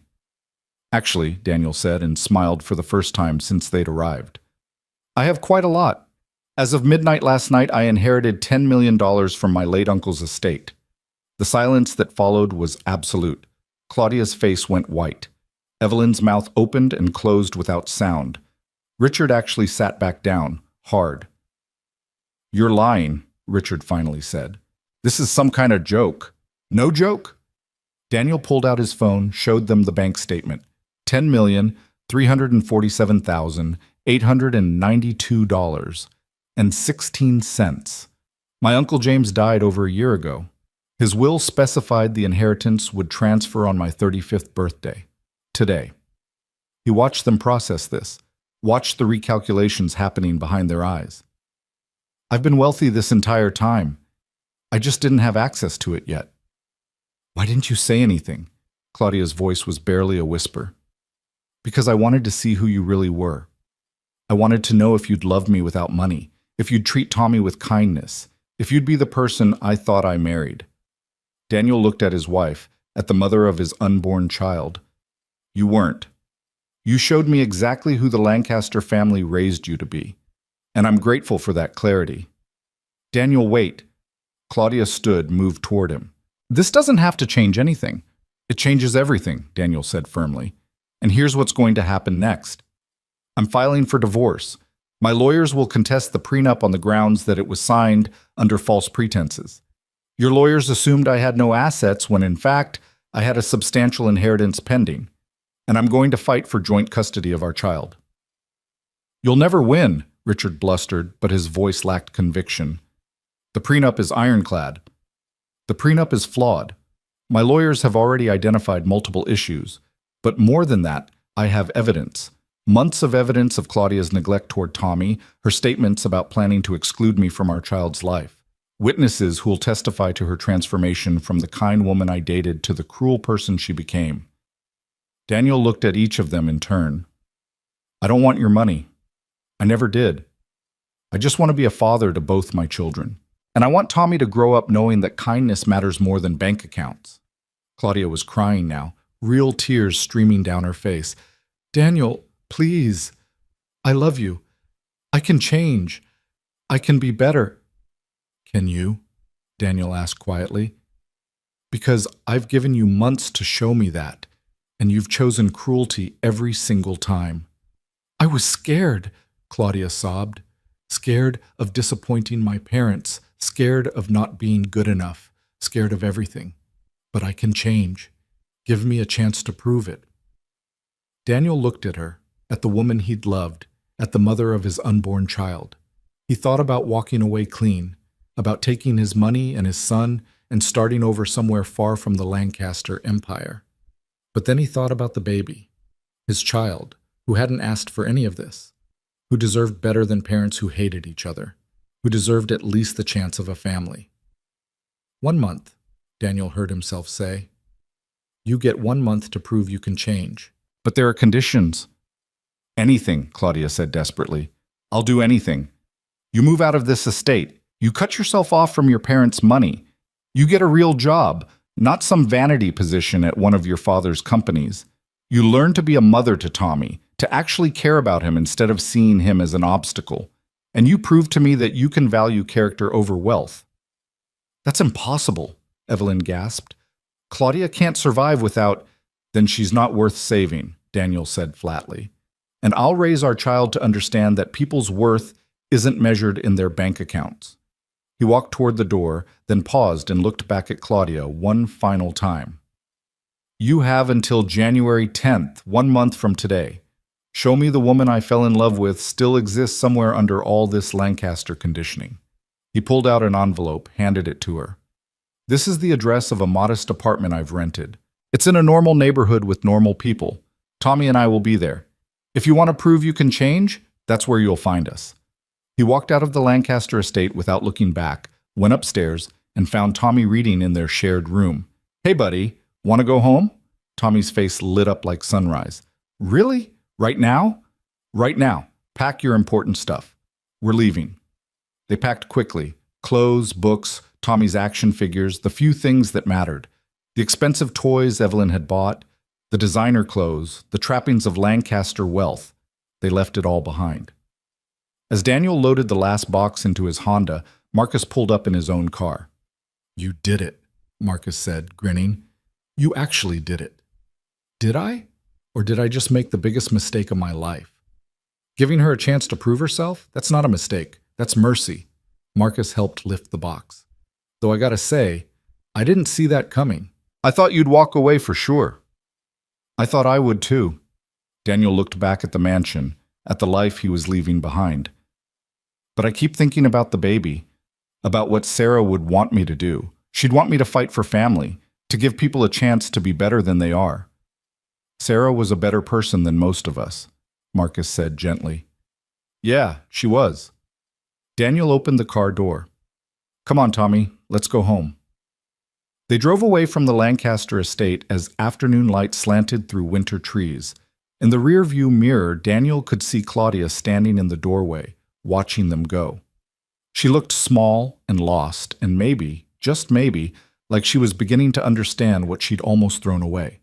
But understanding and changing were two different things, and Daniel had no idea which way this would go. All he knew was that in 1 month, on January 10th, he'd have his answer. Either Claudia would prove that people could change, could choose love over money, could become who they should have been all along, or Daniel would file for divorce, fight for his children, and build a life that measured success by laughter and kindness instead of net worth and social status. Either way, he was finally free. Free from pretense. Free from performing. Free to be exactly who he'd always been. A teacher, a father, a man who'd loved and lost and learned that some things were worth more than any inheritance. $10 million sat in his bank account. But driving toward their new apartment with Tommy humming beside him and hope flickering like a candle in a dark room, Daniel understood that the real fortune had nothing to do with money. It was measured in second chances, in the possibility of redemption, in the fierce love between a father and son. And in exactly 30 days, Daniel would know if that fortune was worth sharing or if he'd be building it alone with the people who'd always truly mattered. The apartment Daniel had rented was nothing like the Lancaster estate. It was a modest two-bedroom in a working-class neighborhood called Riverside, the kind of place where kids rode bikes in the parking lot and neighbors borrowed sugar. The walls were beige, the carpet was worn, and the kitchen faucet had that familiar drip Daniel remembered from their old place. Tommy stood in the doorway of his new room and smiled wider than he had in months. "It's perfect, Dad," he said, running to test the bed. "I can hear you in the next room. I won't be scared at night." Daniel felt something tight in his chest loosen. "Yeah, buddy, no more east wings." They spent the afternoon unpacking, arranging furniture, making the space feel like home. Daniel had bought basic necessities, sheets, dishes, a used couch from a consignment shop. After months of Lancaster excess, the simplicity felt like medicine. That evening, they ordered Chinese takeout and ate on the floor because the dining table hadn't been delivered yet. Tommy used chopsticks and laughed when he dropped noodles, and Daniel thought about how much he'd missed this, the easy comfort of their small life together. "Do you think Claudia will come?" Tommy asked, swirling lo mein around his fork. "I don't know, buddy. I honestly don't know." "Do you want her to?" It was the question Daniel had been asking himself since he'd walked out of the Lancaster estate. Did he want Claudia to prove she could change? Or had he given her an impossible test, setting conditions he secretly hoped she'd fail so he could walk away with a clear conscience? "I want her to try," Daniel said finally. "For the baby's sake. For your sake, even. Everyone deserves a chance to be better than they are." "Grandma Sarah used to say that," Tommy observed. "She said people could surprise you if you gave them room to grow." "Your mom was full of wisdom. I miss her." "Me too, buddy. Every single day." 3 days passed. Daniel returned to teaching at Millbrook High, where his colleagues welcomed him back with knowing looks and quiet support. Word had gotten around somehow, maybe through Mrs. Chen, maybe through the neighborhood grapevine, that Daniel had left his wealthy wife. Nobody asked for details, but the lunchroom ladies started packing extra food in Tommy's lunch, and the principal mentioned that the school had recently received an anonymous donation for their struggling families fund. Daniel didn't mention the $10 million sitting in his bank account. That money felt abstract still, like numbers on a screen rather than something real.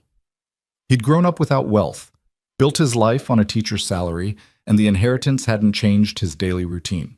He still drove his Honda, still shopped at the discount grocery store, still lived like the person he'd always been.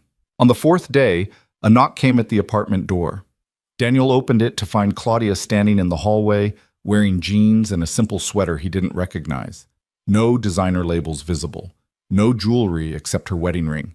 She had a single suitcase beside her and looked terrified. "Hi," she said quietly. "Can I come in?" Daniel stepped aside. Claudia entered slowly, taking in the modest space with wide eyes. This was probably the smallest home she'd been in since college. "Where's Tommy?" she asked.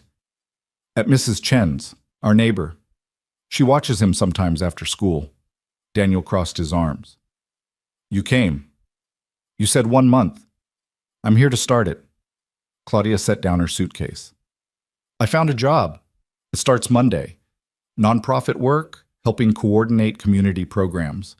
The pay is terrible, but they said I could learn." Daniel felt surprise flicker through him. "You got a job already?" "I called Jennifer Morrison. She works in nonprofit development. Did you know that? She's been wanting to get back in touch for years, but Mother always discouraged it. Said Jennifer was beneath us now." Claudia's voice cracked slightly. "Jennifer helped me. Even after how I treated her, she helped me." That's what good people do. I'm learning that. Claudia looked around the apartment again.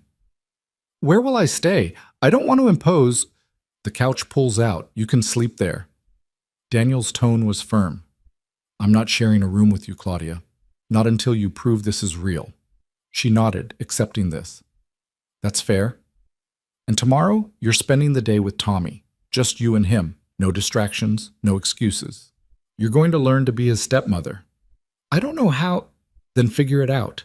That's what parents do. Daniel moved toward the kitchen. There's leftover Chinese in the fridge if you're hungry. I need to pick up Tommy. He left before she could respond, needing air, needing space to process the fact that Claudia had actually shown up. Part of him had been certain she wouldn't, that the lure of her parents' money and comfort would be too strong. But she was here, in jeans and uncertainty, and Daniel didn't know what to feel about that. Mrs. Chen met him at her door with knowing eyes. She came? The older woman asked. How did you? I saw her in the hallway, looking lost. Mrs. Chen smiled gently. Everyone deserves a second chance, Daniel. Even people who've made terrible choices. What if she can't change? Then you'll know you gave her every opportunity, and your conscience will be clear. She patted his arm. But maybe give her a real chance. Not just a test designed to make her fail. The words stung because they held truth. Daniel collected Tommy and walked back to their apartment, preparing his son for what waited inside. Claudia's here, Daniel said. She's going to be staying with us for a while. Tommy's face was unreadable. Is she going to be mean again? I don't know. But she says she wants to try to be better. Can you give her a chance? Will you be here too? Always, buddy. I'm not going anywhere. They entered the apartment to find Claudia had unpacked some of her things and was sitting nervously on the pull-out couch. When she saw Tommy, something flickered across her face. Fear, maybe, or regret. Hi, Tommy, she said softly. How was school? Tommy looked at his father, then back at Claudia. It was okay. We learned about the solar system. That sounds interesting. Which planet did you like best? Saturn, because of the rings. Tommy edged closer to Daniel. Did you really get a job? I did. I start Monday. I'll be helping organize after-school programs for kids. Claudia's hands twisted in her lap. Maybe someday you could come to one, if you wanted. Maybe, Tommy said noncommittally. The evening passed in awkward politeness. Daniel made spaghetti for dinner, from a jar, simple and cheap, and watched Claudia eat without complaint. They did dishes together in the tiny kitchen, working around each other carefully. Tommy did homework at the kitchen table, and Claudia asked about his assignments with what seemed like genuine interest. At bedtime, Tommy hugged Daniel goodnight, then paused.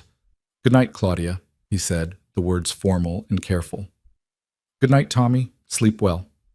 After Tommy's door closed, Daniel and Claudia sat in the living room with the uncomfortable silence of two people who'd shared a bed but no longer knew how to talk to each other. Thank you, Claudia finally said, for giving me this chance. Don't thank me yet. You haven't proven anything. I know. She pulled her knees up, looking young and vulnerable in a way she never had at the estate. Daniel, I need to tell you something about the baby. Daniel's stomach dropped. What about the baby? Nothing's wrong medically. The baby's fine. But I've been thinking about what you said, about how I was already planning to use our child as a weapon against you, about naming the baby without your input. She took a shaky breath. I don't want to be that person. I don't want to be my mother. Then don't be. It's not that simple. I've spent my whole life learning to be her, learning that worth is measured in net worth, that people like you, people with character and kindness, are naive. Weak. Claudia's eyes filled with tears. But watching you walk away, seeing you choose Tommy over wealth, over comfort, over everything my family said mattered, it broke something in me. Or maybe it woke something up. I don't know which. Why did you agree to the prenup? Daniel asked. In the beginning, when you and I first started dating, you seemed different, real. What changed? Claudia was quiet for a long moment. I got scared. We were getting serious, and I knew if I brought you home, my parents would never approve. So I started pulling away from the person I was with you. Started remembering all the lessons they'd taught me about protecting myself, about the importance of family legacy. And by the time they demanded the prenup, I'd convinced myself they were right.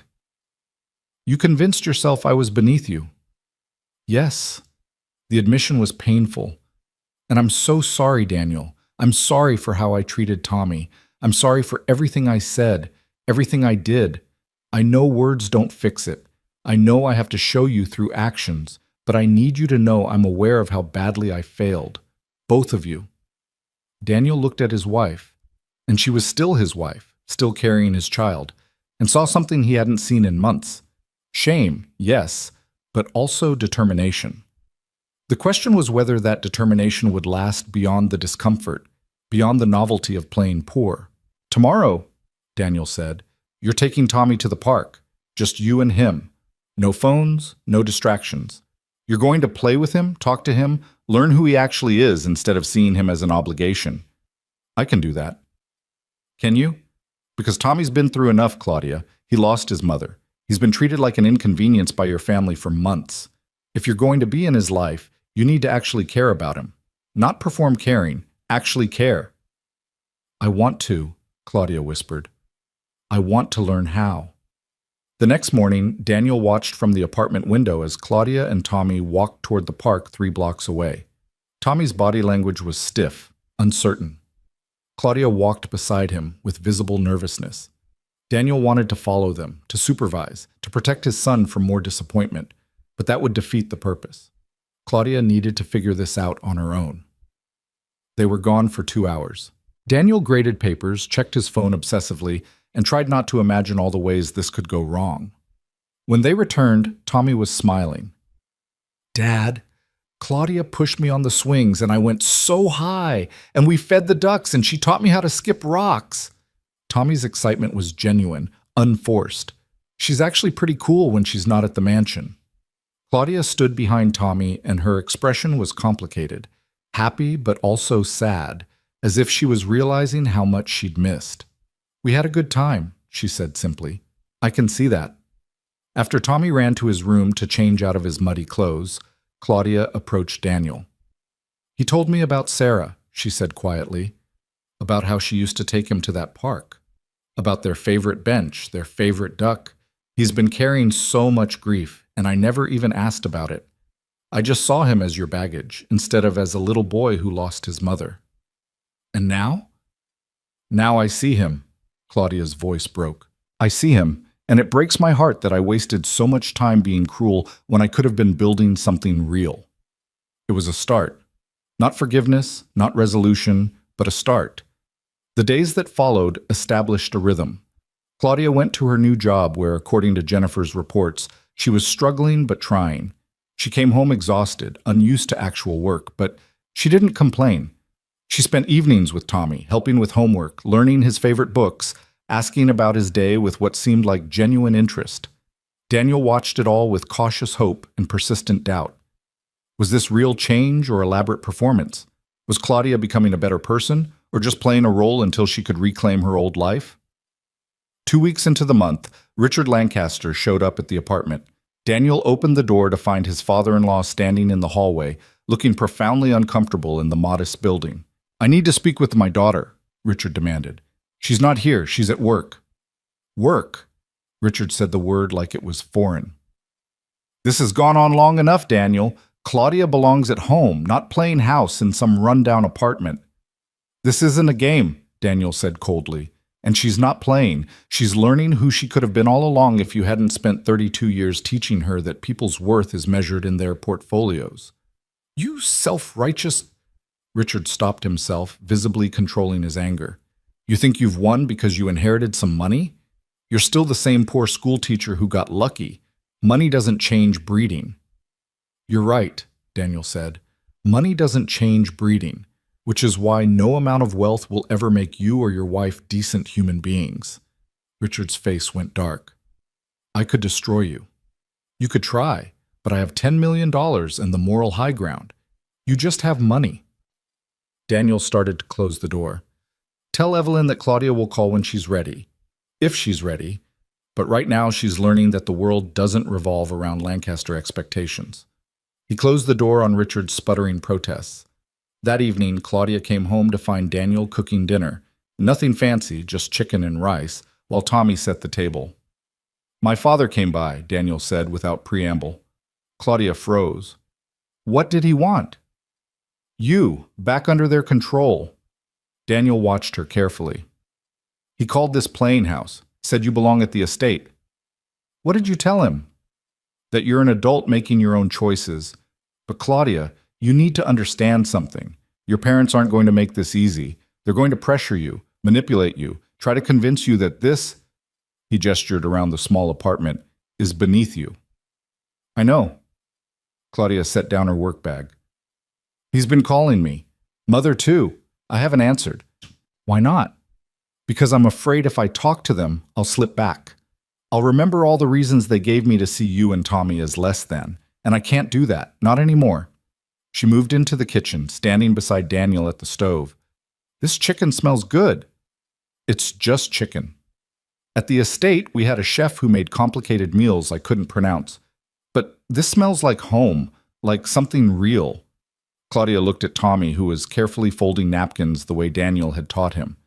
"I've been so stupid, Daniel, chasing a version of life that was all appearance and no substance." "Words are easy, Claudia." "I know, but I'm trying to match them with actions. Jennifer told me about the work you did before we met. The cancer research fundraisers, the volunteer tutoring, all the ways you gave back even when you had nothing to give." Claudia's voice was soft. "I used to do that too.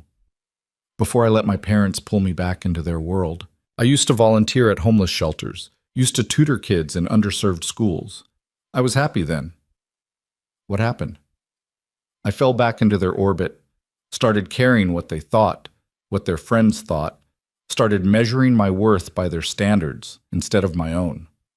She touched her stomach where the baby was beginning to show. "I don't want this child growing up like that. I don't want to be the kind of mother who teaches our daughter or son that money matters more than character." Tommy looked up from his napkin folding. "Are you going to stay? For real?" Claudia met the boy's eyes, and Daniel saw something genuine pass between them. "I want to. If you'll let me. If your dad will let me." "We'll see," Daniel said carefully. "You've got 2 weeks left." But something was shifting.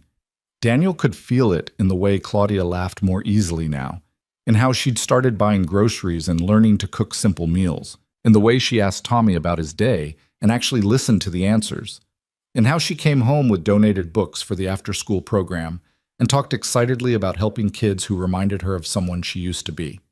3 weeks into the month, Claudia made an announcement at dinner. "I did something today," she said, nervous energy crackling around her. "I donated $500,000 to cancer research, in Sarah's name." Daniel's fork clattered against his plate. "What?" "I still have access to my trust fund. I've been avoiding using it because I wanted to prove I could live without money, but then I realized, having money isn't bad. It's what you do with it that matters." Claudia pulled out her phone, showed him the confirmation. "I donated it to the same research hospital where Sarah was treated. They're going to name a new wing after her. The Sarah Hart Memorial Research Center." Daniel couldn't speak. Tommy looked between them, confused. "Who's Sarah?" he asked quietly. "Your mom," Claudia said gently. "And she was an amazing person who fought really hard. She deserves to be remembered. She deserves to have her name on something that will help other people fight the same battle." Tommy's eyes filled with tears. "Really? They're going to remember Mom?" "Really, and whenever we want, we can go visit the center. We can see her name and know that even though she's not here, she's still helping people." Tommy got up from the table and, to everyone's surprise, hugged Claudia.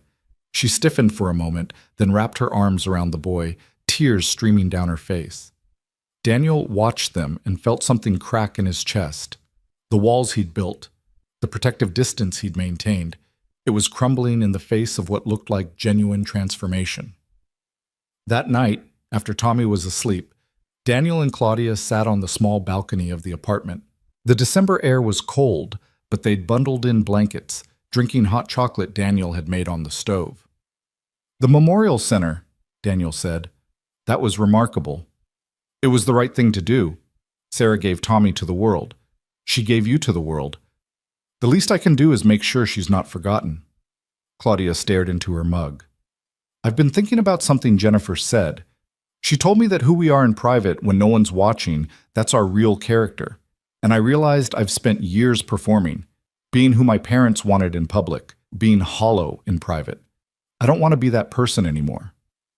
Change is hard, especially when everything in your life is pulling you back to old patterns. Is that why you set the 1-month test? To see if I could sustain it? Claudia looked at him. You didn't think I'd make it, did you? Honestly, no. I thought you'd last maybe a week before running back to the estate and your parents' money and your comfortable life. I almost did. That first week, I'd wake up on that pull-out couch in a strange apartment and I'd think about my bedroom at the estate, the soft sheets, the space, the ease of it all. And I'd reach for my phone to call Mother. Claudia smiled sadly. But then I'd hear Tommy in the next room, or I'd smell coffee brewing, and I'd remember why I was here.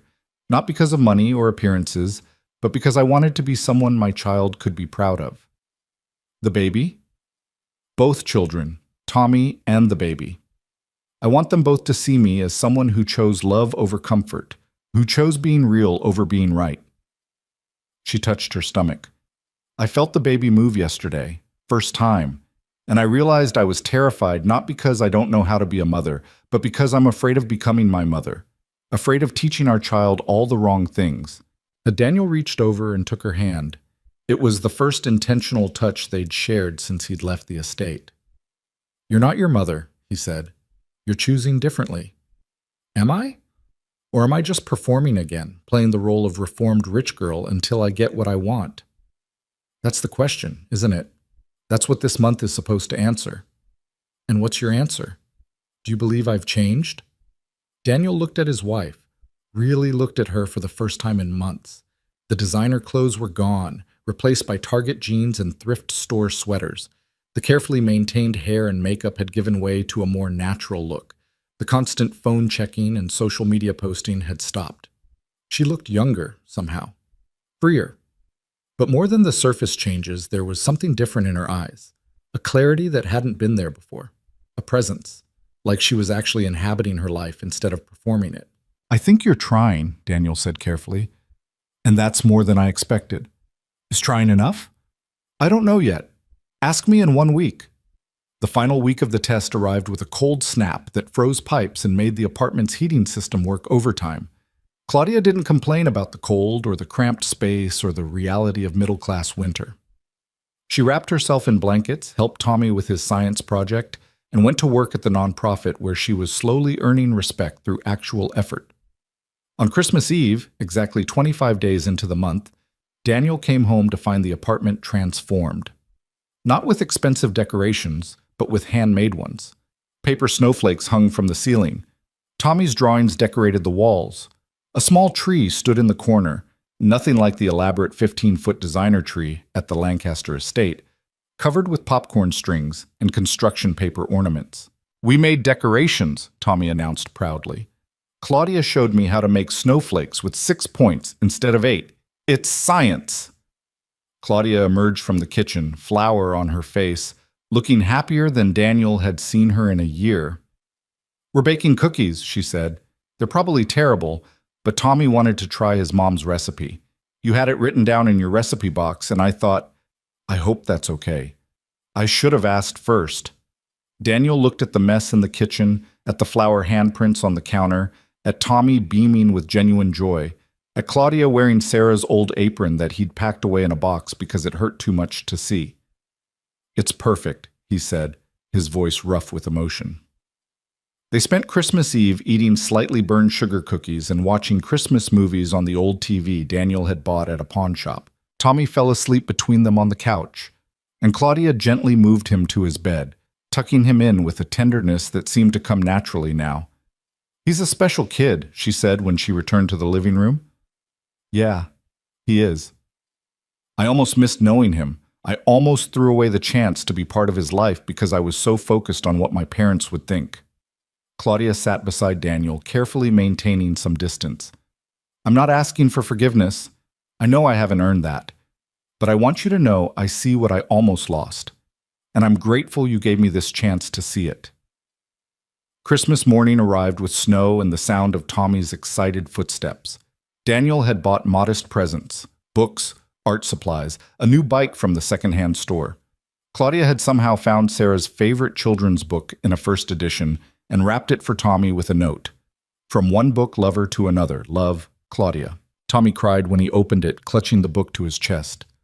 Mom used to read this to me, he said through tears, every night when I was little.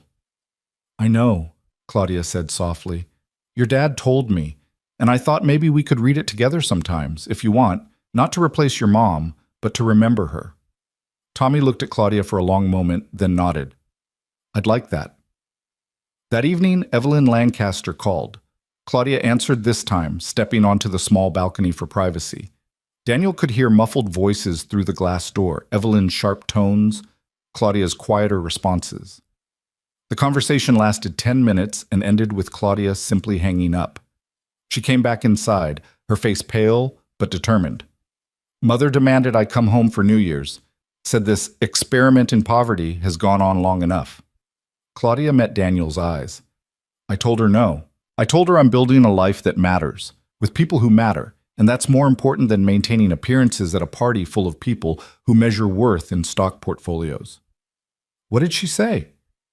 That I'm making the biggest mistake of my life, that I'm throwing away everything they've built for me. Claudia's voice shook slightly. That if I don't come home by New Year's, I'll be cut off from the family entirely. How do you feel about that? Terrified. Relieved. Both. She touched her stomach. But I realized something today. Watching Tommy open that book. Watching him smile without fear or reservation. This is what family is supposed to feel like, not performance, not obligation, just people who care about each other, trying their best. December 31st arrived, exactly 1 month since Daniel had walked out of the Lancaster estate. He woke that morning knowing the test was officially over, knowing he needed to make a decision about their future. Tommy was at Mrs. Chen's for a New Year's Eve sleepover with her grandkids. Claudia and Daniel had the apartment to themselves for the first time since she'd arrived. They sat at the small kitchen table with coffee and the weight of unspoken questions. It's been a month, Claudia said quietly. I know you need to make a decision about us, about whether you believe I've changed. Daniel had spent the past month watching his wife transform. Or had she transformed? Had she simply revealed who she'd been all along, buried under years of Lancaster conditioning? He didn't know which, and he wasn't sure it mattered. What mattered was the woman sitting across from him now, the woman who'd donated $500,000 to cancer research, who'd learned to make Tommy laugh, who came home exhausted from real work and didn't complain, who'd chosen love over comfort every single day for 30 days. I've been thinking about something Sarah used to say, Daniel began.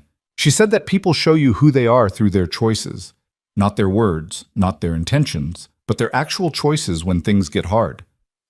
And what have my choices shown you? That maybe the woman I fell in love with wasn't an act. Maybe she was always there, just buried under pressure and expectations and fear. Daniel reached across the table, took Claudia's hand. You've made hard choices this month. You've chosen discomfort over ease. You've chosen Tommy over your parents' approval. You've chosen to be someone our child can be proud of. Does that mean... Claudia's voice broke with hope. It means I believe you've changed. Or more accurately, that you've become who you were meant to be before your family convinced you that wealth was worth more than character. Daniel squeezed her hand. But Claudia, you need to understand something. I'm not going back to the Lancaster estate. I'm not going to live under your parents' roof or their rules. If we're going to make this work, it has to be on our terms. I don't want to go back either, Claudia said quickly. I want this apartment, this life, this honesty. I want to raise our children in a home where kindness matters more than appearances. Even if it means being cut off from your family? They cut themselves off from me the moment they demanded I value money over morals. Claudia's voice was steady now, certain. I choose us. I choose Tommy and this baby and you. I choose being real over being comfortable. Daniel felt something loosen in his chest, some knot of grief and anger and fear finally releasing. This wasn't the ending he'd expected when he'd signed that prenup a year ago. It wasn't even the ending he'd expected when he'd walked out of the estate a month ago. But maybe it was the ending Sarah would have wanted. Second chances. Redemption. The fierce choice to become better than you were. Okay, Daniel said simply. Then we try. Really try. Not as a test, but as partners. Claudia started crying, relief and joy mixing in tears that looked nothing like the manipulative ones Daniel had seen so many times before. These were real, raw, human. Thank you, she whispered. Thank you for not giving up on me. Thank you for seeing something worth saving. Thank you for proving there was something worth saving. They sat together in their small apartment kitchen as afternoon light faded into evening, holding hands across cheap IKEA furniture, and began to rebuild. Not a marriage based on prenups and property divisions, but one built on the hard work of becoming people worthy of each other. When midnight struck and fireworks lit up the neighborhood sky, they stood on their small balcony watching Tommy's favorite display, the one visible from the park where he used to go with Sarah. And Claudia leaned against Daniel, her hand on her growing belly, and whispered a promise into the winter air. I'm going to be better every day. For them? For us? For whoever I was supposed to be before I forgot. And Daniel, thinking of Sarah, thinking of second chances, thinking of the long road ahead, believed her. The new year brought changes that rippled through their lives like stones dropped in still water. Claudia moved her few belongings from the pull-out couch to Daniel's room, and for the first time since their wedding, they shared a bed as partners rather than strangers performing marriage. The intimacy was tentative at first, rebuilding trust through small gestures, a hand held during sleep, morning coffee made without asking, the quiet acknowledgement that they were choosing each other daily. January settled into routine. Daniel returned to teaching full-time after the holiday break, his students welcoming him back with the easy affection of teenagers who sensed their teacher had weathered something significant. Claudia continued at the nonprofit, where her initial struggles had transformed into genuine competence. She came home with stories about the kids in the after-school program, about Julio, who was reading above grade level now, about Maya, who'd opened up about her family situation, about the small victories that measured success and changed lives rather than changed portfolios. Tommy blossomed under the attention of two parents who were actually present. His grades improved, his nightmares decreased, and slowly, carefully, he began to call Claudia Mom when he forgot to be cautious, then started using it intentionally, testing whether she'd accept the title. She did, every time, with visible emotion that never seemed performed. 3 weeks into January, on a Saturday morning that dawned clear and cold, Claudia woke Daniel with unusual urgency. "We need to talk," she said, her hand pressed to her rounded belly. "About the baby. About everything." They sat at the kitchen table. Their kitchen table now a place where decisions were made together, and Claudia pulled out a folder Daniel hadn't seen before. "I've been working with a lawyer," she began. "Not your lawyer, a different one. Someone Jennifer recommended who specializes in family law." Daniel felt anxiety spike. "Claudia, wait, let me finish." She opened the folder. "I want to void the prenup entirely. Not contest it, not modify it. Void it. It was built on assumptions that were false, yes, but more than that, it was built on values I don't want anymore. I don't want our marriage to have any legal document suggesting you're less than equal." "You're sure?" "Completely sure. And I want to establish a proper custody agreement, not one that gives me full control, but one that recognizes you as an equal parent. Joint custody, joint decision-making, everything." Claudia's eyes were bright with determination. "And I want to adopt Tommy, legally, if he'll let me. I want him to be my son, not just my stepson." Daniel couldn't speak for a moment. "You want to adopt Tommy?" "I want him to know he's chosen, not tolerated, not accommodated, but chosen. I want him to have a mother again, if he'll have me. I know I can never replace Sarah, I would never try, but I can be someone who loves him completely." Claudia's voice broke. "He asked me the other day if I'd still be his mom if you and I got divorced, and my heart broke because he's spent so long being afraid people will leave him. I want to legally promise I won't, ever." "What did you tell him?" "I told him I'd love him no matter what happened between you and me, that he's stuck with me now." She smiled through tears. "And he hugged me, Daniel, really hugged me, and whispered, "I love you, Mom," so quietly, I almost didn't hear it. Daniel felt his own eyes burning. He said that? He said that. And I realized I'd been so focused on proving myself to you that I hadn't understood the real gift you'd given me. Not another chance at our marriage, but the chance to be Tommy's mother, to love a child who knows what loss feels like and chose to trust me anyway. They sat in their small kitchen, crying together, as morning light streamed through windows that overlooked a parking lot instead of manicured grounds. And Daniel understood that wealth had never been about money. It had always been about this: people choosing each other, choosing love, choosing to be better than circumstances suggested they should be. The adoption process began that week. Tommy was involved in every step, his opinion valued, his feelings prioritized. When the social worker asked if he wanted Claudia to be his legal mother, he said yes without hesitation. "She's already my mom in my heart," Tommy explained with the simple wisdom of 8-year-olds. "This just makes it official." February brought Valentine's Day and Claudia's birthday. Daniel planned something simple, dinner at a modest Italian restaurant, the kind of place with checkered tablecloths and a violinist who played slightly off-key. It was nothing like the expensive restaurants they'd gone to while dating, nothing like the lavish celebrations the Lancasters favored. Claudia cried when she saw it. "This is perfect," she said, squeezing his hand across the red checkered cloth. "This is real." "I can't give you the life your parents gave you," Daniel said quietly. "I know I have money now, but I don't want to live like that. I don't want Tommy or the baby growing up thinking worth is measured in dollar signs." "Good, because I don't want that either." Claudia touched her belly, now visibly swollen with their daughter. They'd learned it was a girl at the ultrasound the week before. "I want her to grow up like Tommy's growing up, knowing the value of hard work, understanding that kindness matters, learning that the best things in life aren't things at all." "Your parents would hate hearing you say that." "I know." Claudia's smile was sad but certain. "They've called 37 times since New Year's, left messages saying I'm throwing my life away, that I'll regret this, that I'm choosing poverty over prosperity." "Do you? Regret it?" "Not even for a second." She leaned forward. "Daniel, I have everything I need. A man who challenges me to be better. A son who's teaching me what real love looks like. A daughter on the way who'll never question whether she's valued based on her bank account. What could possibly be better than that?"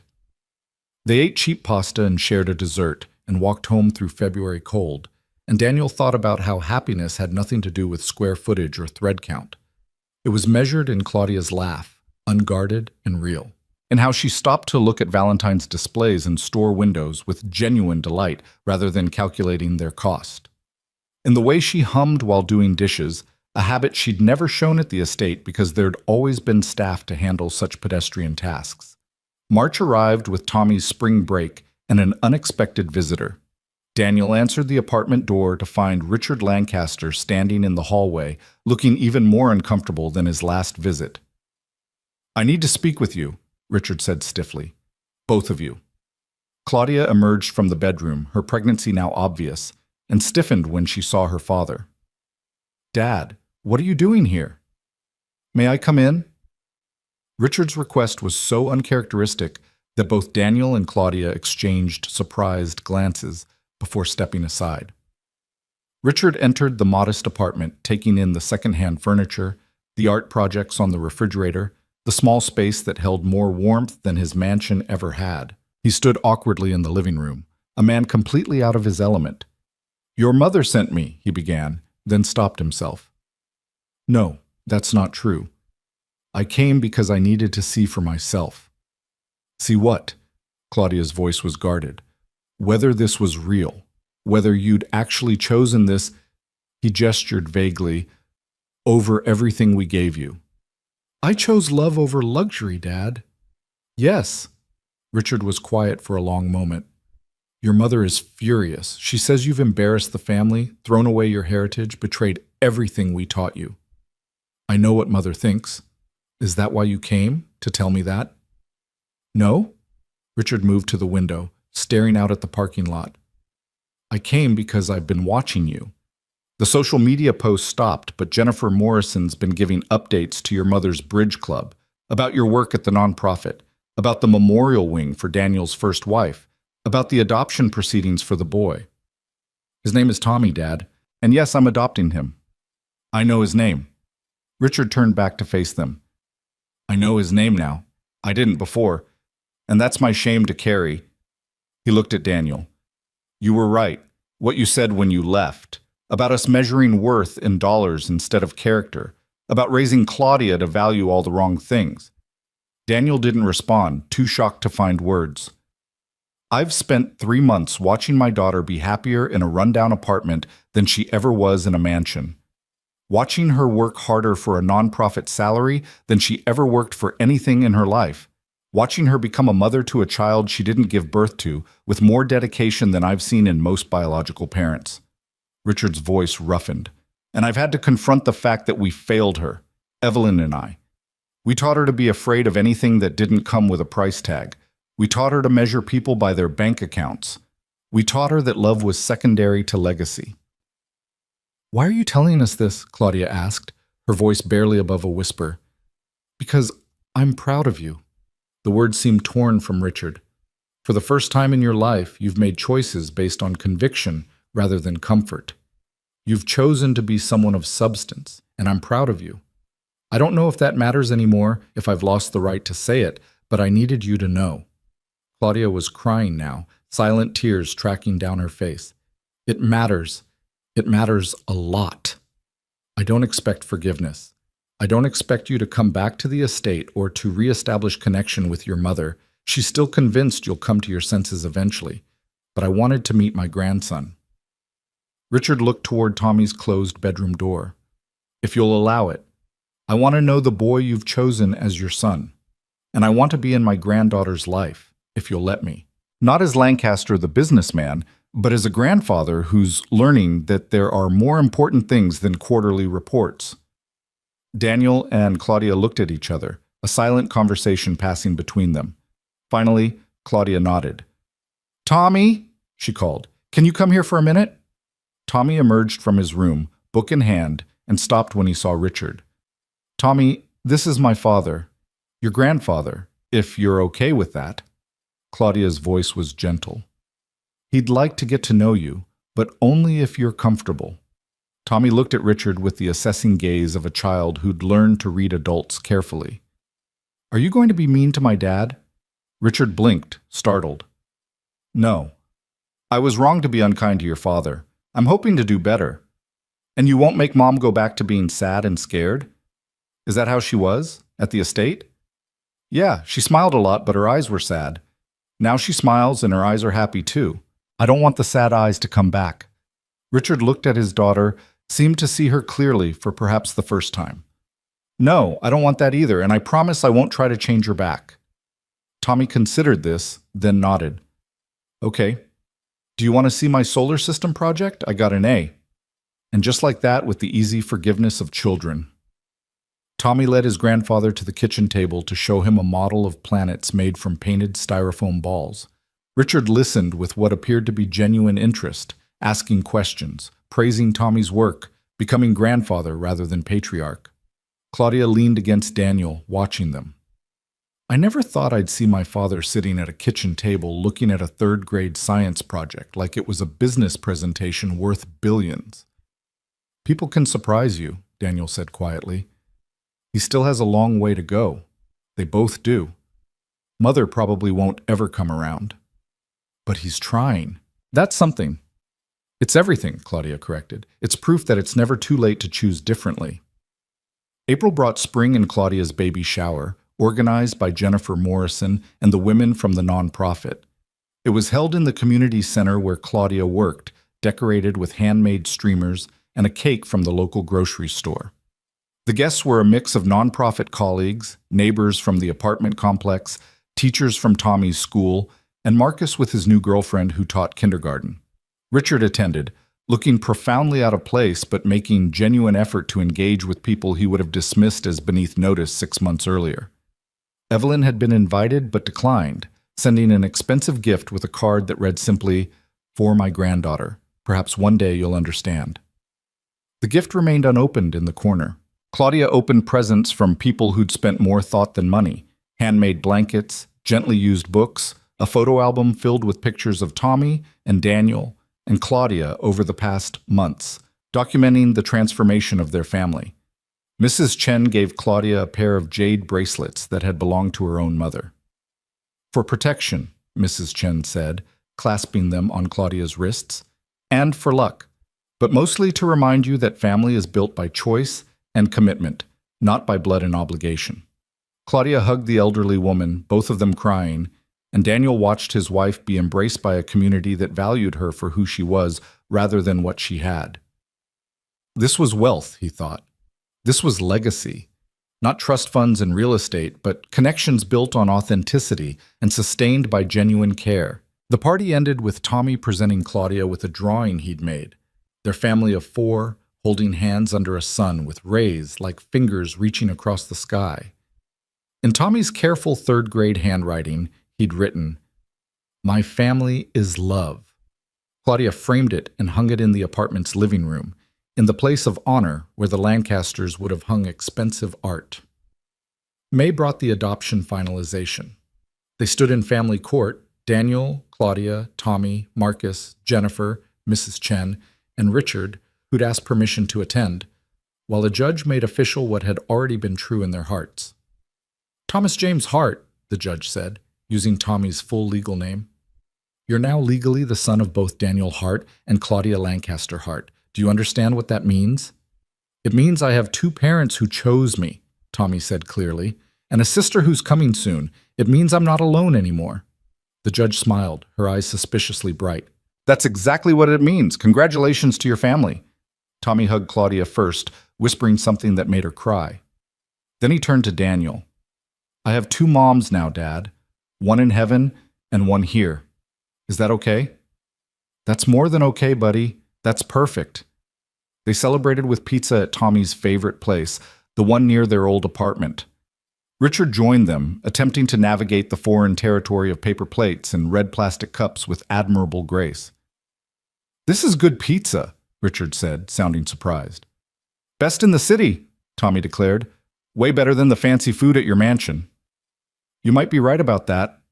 Watching her father eat cheap pizza with tomato sauce on his chin, while Tommy explained why pepperoni was scientifically the superior topping, Claudia felt a wave of emotion so strong she had to step outside for air. Daniel followed, finding her on the sidewalk, one hand on her very pregnant belly, crying and laughing simultaneously. "You okay?" "I'm perfect. I'm watching my father be human for maybe the first time in his life. I'm legally Tommy's mother. I'm about to have a baby girl who'll grow up knowing that kindness matters more than bank accounts."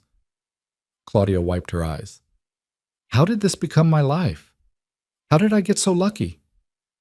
"You chose it. You fought for it. You earned it." "We earned it," she corrected. "You could have given up on me. You should have given up on me. But you didn't, and that made all the difference." June arrived with heat and urgency. Claudia's due date was the 15th, but Grace Elizabeth Hart, named not after Evelyn Lancaster, but after Sarah's middle name, a choice Claudia made to honor the woman who'd loved Daniel first, decided to arrive 3 days early. Daniel was teaching when he got the call from Jennifer. Claudia's water had broken at work. She was heading to the hospital. He needed to come now.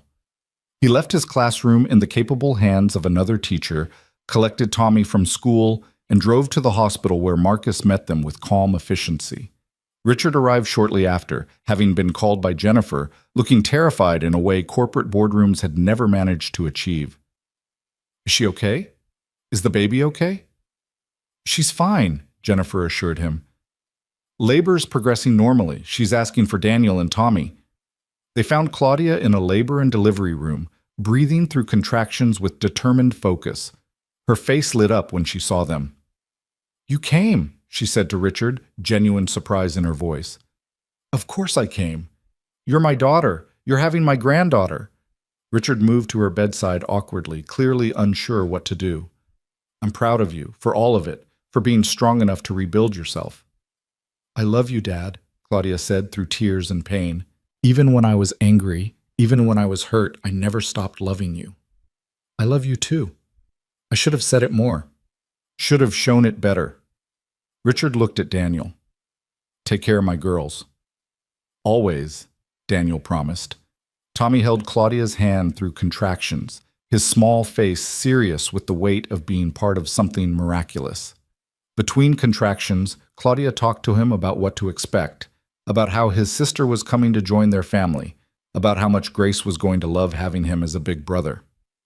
"I'll teach her everything I know," Tommy promised, "about solar systems and good pizza and why it's okay to cry when you miss someone. And I'll tell her about both grandmas, Grandma Sarah and Grandma Evelyn, so she knows where she came from." Grace Elizabeth Hart arrived at 11:47 p.m. on June 12th, weighing 7 pounds and 2 ounces, with her mother's eyes and her father's determination. The moment they placed her on Claudia's chest, everything else fell away. The pain of labor, the exhaustion, the anxiety. There was only wonder and gratitude and overwhelming love. Daniel cut the umbilical cord with shaking hands. Tommy, allowed in the room because they'd requested it, stared at his baby sister with naked adoration. "She's so small," he whispered. "I'm going to protect her forever." "I know you will, buddy." Richard stood in the corner crying openly, all corporate stoicism abandoned in the face of new life and second chances. Later, when Claudia and Grace were resting, when Tommy had fallen asleep in the chair beside his mother's bed, Daniel stepped into the hallway to call Mrs. Chen with the news. He found Richard there, staring out a window at the hospital parking lot. "Thank you," Richard said without preamble. "For what?" "For not giving up on her. For seeing something worth saving when everyone else, when I had convinced her she was only valuable for her last name and her trust fund." Richard's voice was rough. "I watched my daughter give birth to my granddaughter in a public hospital instead of the private facility Evelyn had selected.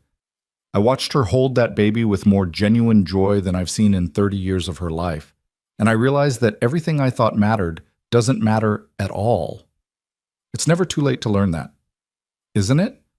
I'm 63 years old. I've spent my entire life building an empire that means nothing if my daughter won't inherit it. If she's happier working for a nonprofit, living in an apartment, measuring wealth in love instead of stock options. Maybe the empire was never the point," Daniel suggested gently. "Maybe the lesson was learning what happens when you build the wrong thing." Richard laughed, the sound bitter and self-aware.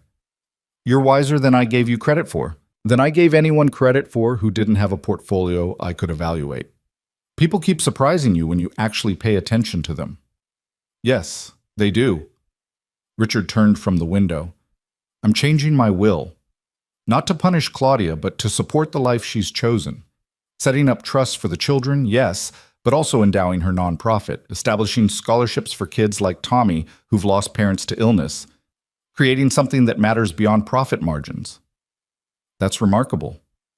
"It's late, and it's probably not enough to make up for decades of getting it wrong. But it's a start." Richard extended his hand. "You're a good man, Daniel Hart, and I'm sorry it took me so long to see it." Daniel shook his father-in-law's hand, feeling the strange weight of reconciliation and new beginnings. They stayed in the hospital for 2 days, establishing breastfeeding, learning how to care for a newborn, watching Tommy fall completely in love with his little sister. Friends visited, Jennifer with flowers, Marcus with a teddy bear that was really too large for the hospital room, Mrs. Chen with soup and wisdom. The Lancaster family's absence was notable. Evelyn never called, never visited, maintaining her position that Claudia had made her choice and would need to live with it. But Richard came every day, holding his granddaughter with the tentative care of someone learning a new language late in life. "She looks like you did," he told Claudia on the second day. "When you were born, before we taught you to be anything other than yourself." "I barely remember being that person." "Neither do I. But I see glimpses of her now, and how you are with Tommy, with Grace, with Daniel. You're who you should have been all along." Richard touched Grace's tiny hand with one finger. "I'm going to try to be better. For them. For you. It's too late to fix how I raised you, but maybe I can do better as a grandfather than I did as a father." "It's not too late, Dad. It's never too late to choose differently." They brought Grace home to the small apartment on a sunny June afternoon. Tommy had helped Daniel hang a welcome home banner made from construction paper and markers. The apartment was filled with gifts from neighbors, casseroles and diapers and offers to babysit. Mrs. Chen had somehow organized a meal train, ensuring the new family would have home-cooked dinners for the next 2 weeks. This was community, Daniel thought. This was what mattered. Not the Lancaster estate with its staff in isolation, but this building where people knew each other's names, where help was offered freely, where a new baby was celebrated by people who had little to give except themselves. Claudia settled into the rocking chair, a gift from Richard, who'd researched extensively to find the most ergonomic option, with Grace at her breast and Tommy curled at her feet, reading aloud from one of his favorite books so his sister could hear his voice. "This is perfect," Claudia said, looking around their small living room with its secondhand furniture and handmade decorations. "This is everything." July brought heat and the rhythm of new parenthood. Sleepless nights and early morning feedings, the wonder of watching Grace discover her hands, Tommy's pride every time his sister smiled at him. Daniel took paternity leave from teaching, and they existed in a bubble of diapers and lullabies, and the particular exhaustion that comes from loving something more than sleep. Claudia continued her work at the nonprofit, arranging flexible hours that allowed her to bring Grace to the office when needed. The kids in the after-school program loved having a baby around, taking turns gently rocking her carrier while they did homework, lowering their voices instinctively when she slept. Richard visited weekly, transforming from corporate titan to devoted grandfather with surprising grace.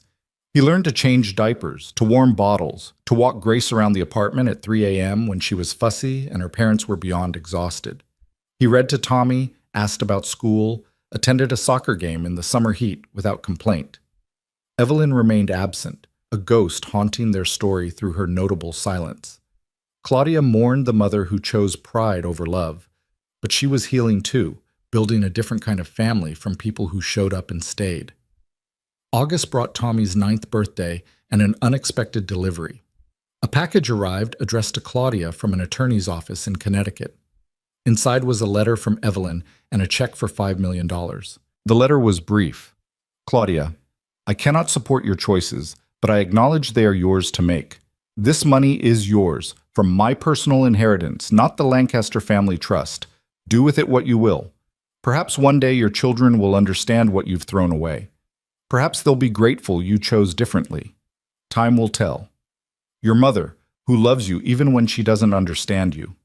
Claudia read the letter 3 times, crying quietly, while Daniel held Grace and Tommy read the card that had come with his grandmother's birthday gift, a savings bond she'd opened in his name. "What are you going to do with it?" Daniel asked gently. "Give most of it away," Claudia said without hesitation. "Keep enough for the kids' education, for emergencies. The rest goes to causes that matter. Cancer research in Sarah's name, the nonprofit, scholarships, things that change lives instead of just maintaining wealth." "You're sure?" "Completely sure. Money was never what I needed from my mother. I needed her to see me, to value who I am instead of who she wanted me to be. And she can't do that, may never be able to do that." Claudia wiped her eyes. "But I can use her money to do good in the world. I can turn Lancaster wealth into something that matters. That's my choice to make now."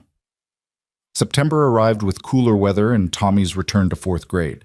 Grace was 3 months old, sleeping in longer stretches, smiling regularly, beginning to track faces with her dark eyes. Richard had become a permanent fixture in their lives, showing up for Sunday dinners, pushing Grace's stroller through the park, learning that happiness had nothing to do with the size of your house or the make of your car. One evening, as September sunset painted their apartment walls gold, Claudia sat with Grace while Tommy did homework at the kitchen table and Daniel prepared a simple dinner. Richard was there too, having dropped by after work, his tie loosened and his corporate armor slowly dissolving into something more human. "I've been thinking," Richard said, watching his daughter cuddle his granddaughter with natural ease, "about legacy, about what we leave behind." "And what conclusion have you reached?" Daniel asked, stirring pasta sauce. "That I've been building the wrong thing. The company will outlive me, yes, but it's empty. It employs people, creates profit, exists in the world, but it doesn't mean anything." Richard looked at Tommy, absorbed in his math worksheet, with the determined focus of a child who took learning seriously. "But this? What you've built here? This means everything." "It's just a family, Dad," Claudia said softly. "There's no just about it. Family is the only thing that matters. Real family, built on choice and commitment rather than obligation and expectation. Richard moved to the window, looking out at the parking lot where kids played basketball in the fading light. "I'm selling the estate." Claudia's head snapped up. "What?" "Your mother and I don't need that much space. It's a monument to all the wrong values. I'm selling it, downsizing to something reasonable, and using the proceeds to fund the foundation I'm starting in Sarah Hart's name. Cancer research, family support services, scholarships for kids who've lost parents to illness." Richard's voice was firm with new purpose. "I can't get back the years I wasted being the wrong kind of man, but I can try to do better going forward." "What does Mother say about this?" "Your mother and I are separating," Richard said quietly. "Not divorcing, she'd never agree to that, too concerned about appearances, but living separately. She's chosen to maintain the life we built. I'm choosing to build a different one." The announcement settled over the room like snow, soft and transformative. "Dad, I'm sorry." "Don't be. This isn't tragedy, Claudia. This is liberation, for both of us." Richard smiled, and it reached his eyes for maybe the first time since Daniel had known him. "Your mother is happy with her charity luncheons and country club status. That's her choice, and I respect it. But I'm choosing differently. I'm choosing to be the kind of grandfather who shows up, the kind of father who values who you are, the kind of man who measures success in changed lives instead of quarterly earnings." Tommy looked up from his homework. "Does this mean you'll come to my soccer games more?" "Every single one," Richard promised. "And Grace's recitals when she's older, and whatever Tommy's sister wants to do. I'm going to be there for all of it." "Cool," Tommy said, returning to his math with the easy acceptance of children who take love as it comes. October brought Halloween and Grace's first costume, a pumpkin outfit that made everyone who saw her smile. Tommy dressed as a scientist, complete with lab coat and safety goggles, explaining to anyone who'd listen about the importance of STEM education. They trick-or-treated through their neighborhood, Richard accompanying them with visible delight, carrying Grace when Claudia's arms got tired, helping Tommy navigate curbs in the dark. At one house, an elderly neighbor commented on what a lovely family they made. "Are you the grandfather?" she asked Richard. "I am," Richard said, and the pride in his voice was unmistakable. "These are my grandchildren, Tommy and Grace." Walking home with bags of candy and tired children, Daniel reflected on the strange journey that had brought them here. A prenup designed to humiliate him. A marriage built on money and contempt. An inheritance that changed everything by revealing what mattered and what didn't. And now this. A family rebuilt from broken pieces, stronger because they'd chosen it rather than inherited it. November brought Thanksgiving and a dinner that would have been impossible a year ago. They gathered in the apartment. Daniel, Claudia, Tommy, Grace, Richard, Marcus and his girlfriend, Jennifer and her husband, Mrs. Chen and her extended family. 20 people crammed into a space meant for half that many, eating turkey Daniel and Richard had cooked together, sharing stories and laughter and the easy intimacy of people who'd chosen to belong to each other. Richard proposed a toast, standing awkwardly in the crowded living room with a glass of modest wine. "A year ago, I thought I knew what mattered. I thought wealth was the ultimate measure of success. I thought family meant maintaining legacy and appearances." He looked at Claudia, at his grandchildren, at the gathered community who'd taught him everything his expensive education had missed. "I was wrong about everything. And I'm grateful for that. Grateful that my daughter was brave enough to choose differently. Grateful that my son-in-law was patient enough to give second chances.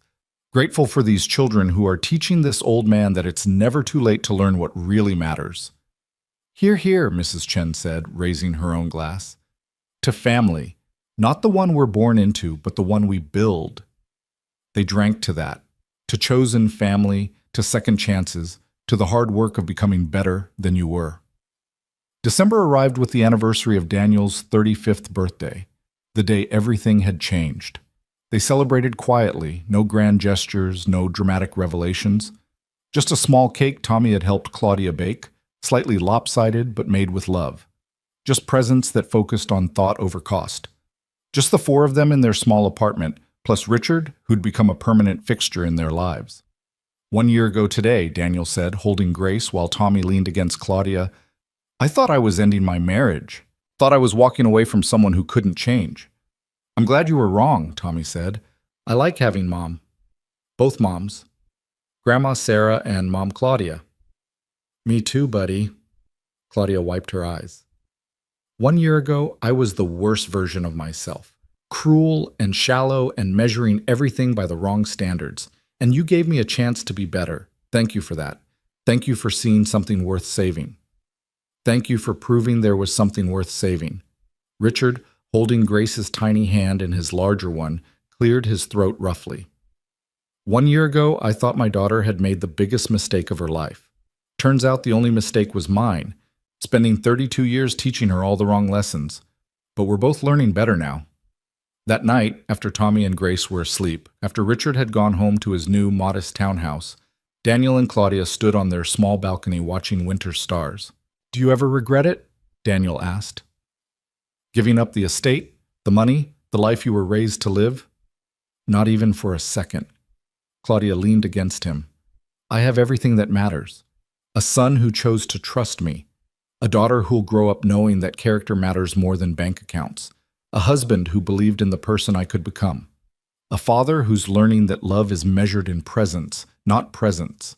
What could possibly be better than that? Nothing, Daniel agreed. Absolutely nothing. Inside the apartment, their home that measured wealth in laughter and handmade art and the particular chaos of loving people more than things, Grace stirred in her bassinet.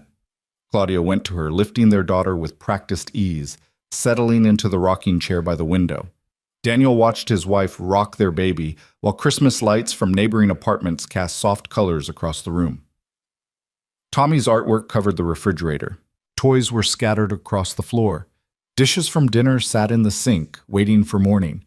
It was imperfect and real and messy and beautiful. This was what $10 million couldn't buy. This authenticity, this hard-won peace, this family built on choice rather than obligation. The money sat in the bank, mostly untouched except for donations to causes that mattered and a college fund for the kids. It had served its purpose, not by providing comfort, but by exposing character, by revealing who people really were when the pretense dropped away. The prenup that had once symbolized everything wrong with their marriage now sat in a drawer, voided and meaningless, replaced by partnership and equality and the daily choice to love each other better. Claudia had become the mother Tommy needed and the partner Daniel deserved. Richard had become the grandfather his grandchildren would remember with affection rather than fear. Even Evelyn's absence had become a kind of gift, teaching them that sometimes the most loving thing families can do is let each other choose different paths. Christmas Eve arrived with snow and the magic of Tommy's excitement about Santa and Grace's first Christmas, even though she was too young to understand. They decorated their modest tree with ornaments from the dollar store and creations Tommy had made. Richard came bearing gifts he'd clearly agonized over. Nothing extravagant, everything chosen with specific people in mind. A science kit for Tommy, a handmade quilt for Grace from a local artisan, a framed photo for Claudia of the four of them at the park, natural and happy. No staging or performance. I've learned something this year, Richard said as they sat around the small living room, wrapping paper scattered like colorful snow. The best gifts cost time, not money. Attention, not dollars. Presents, not presents. Took you long enough, Claudia teased gently. Better late than never, Richard agreed. That night, after Richard left and Tommy finally fell asleep, Daniel and Claudia sat together on the couch, Grace sleeping between them, and talked about the year that had transformed them all. If you could go back, Claudia asked, to that night in my parents' house when you signed the prenup, would you change anything? Daniel thought about it. No, because if I'd walked away then, you wouldn't have had the chance to become who you are now. Tommy wouldn't have a mother. Grace wouldn't exist. Your father wouldn't be learning that legacy is measured in changed hearts rather than stock portfolios. So the prenup was worth it? All that pain and humiliation? It revealed the truth about your family, about you, about what happens when people choose money over character. But it also created the possibility for something better, for you to choose differently, for all of us to learn what really matters. Claudia looked down at their sleeping daughter. I want her to grow up knowing this story, knowing that her mother almost chose wealth over love, that her grandfather learned to value people over profit, that families can be broken and rebuilt stronger. "We'll tell her," Daniel promised. "When she's old enough to understand, we'll tell her everything. The good, the bad, the transformation.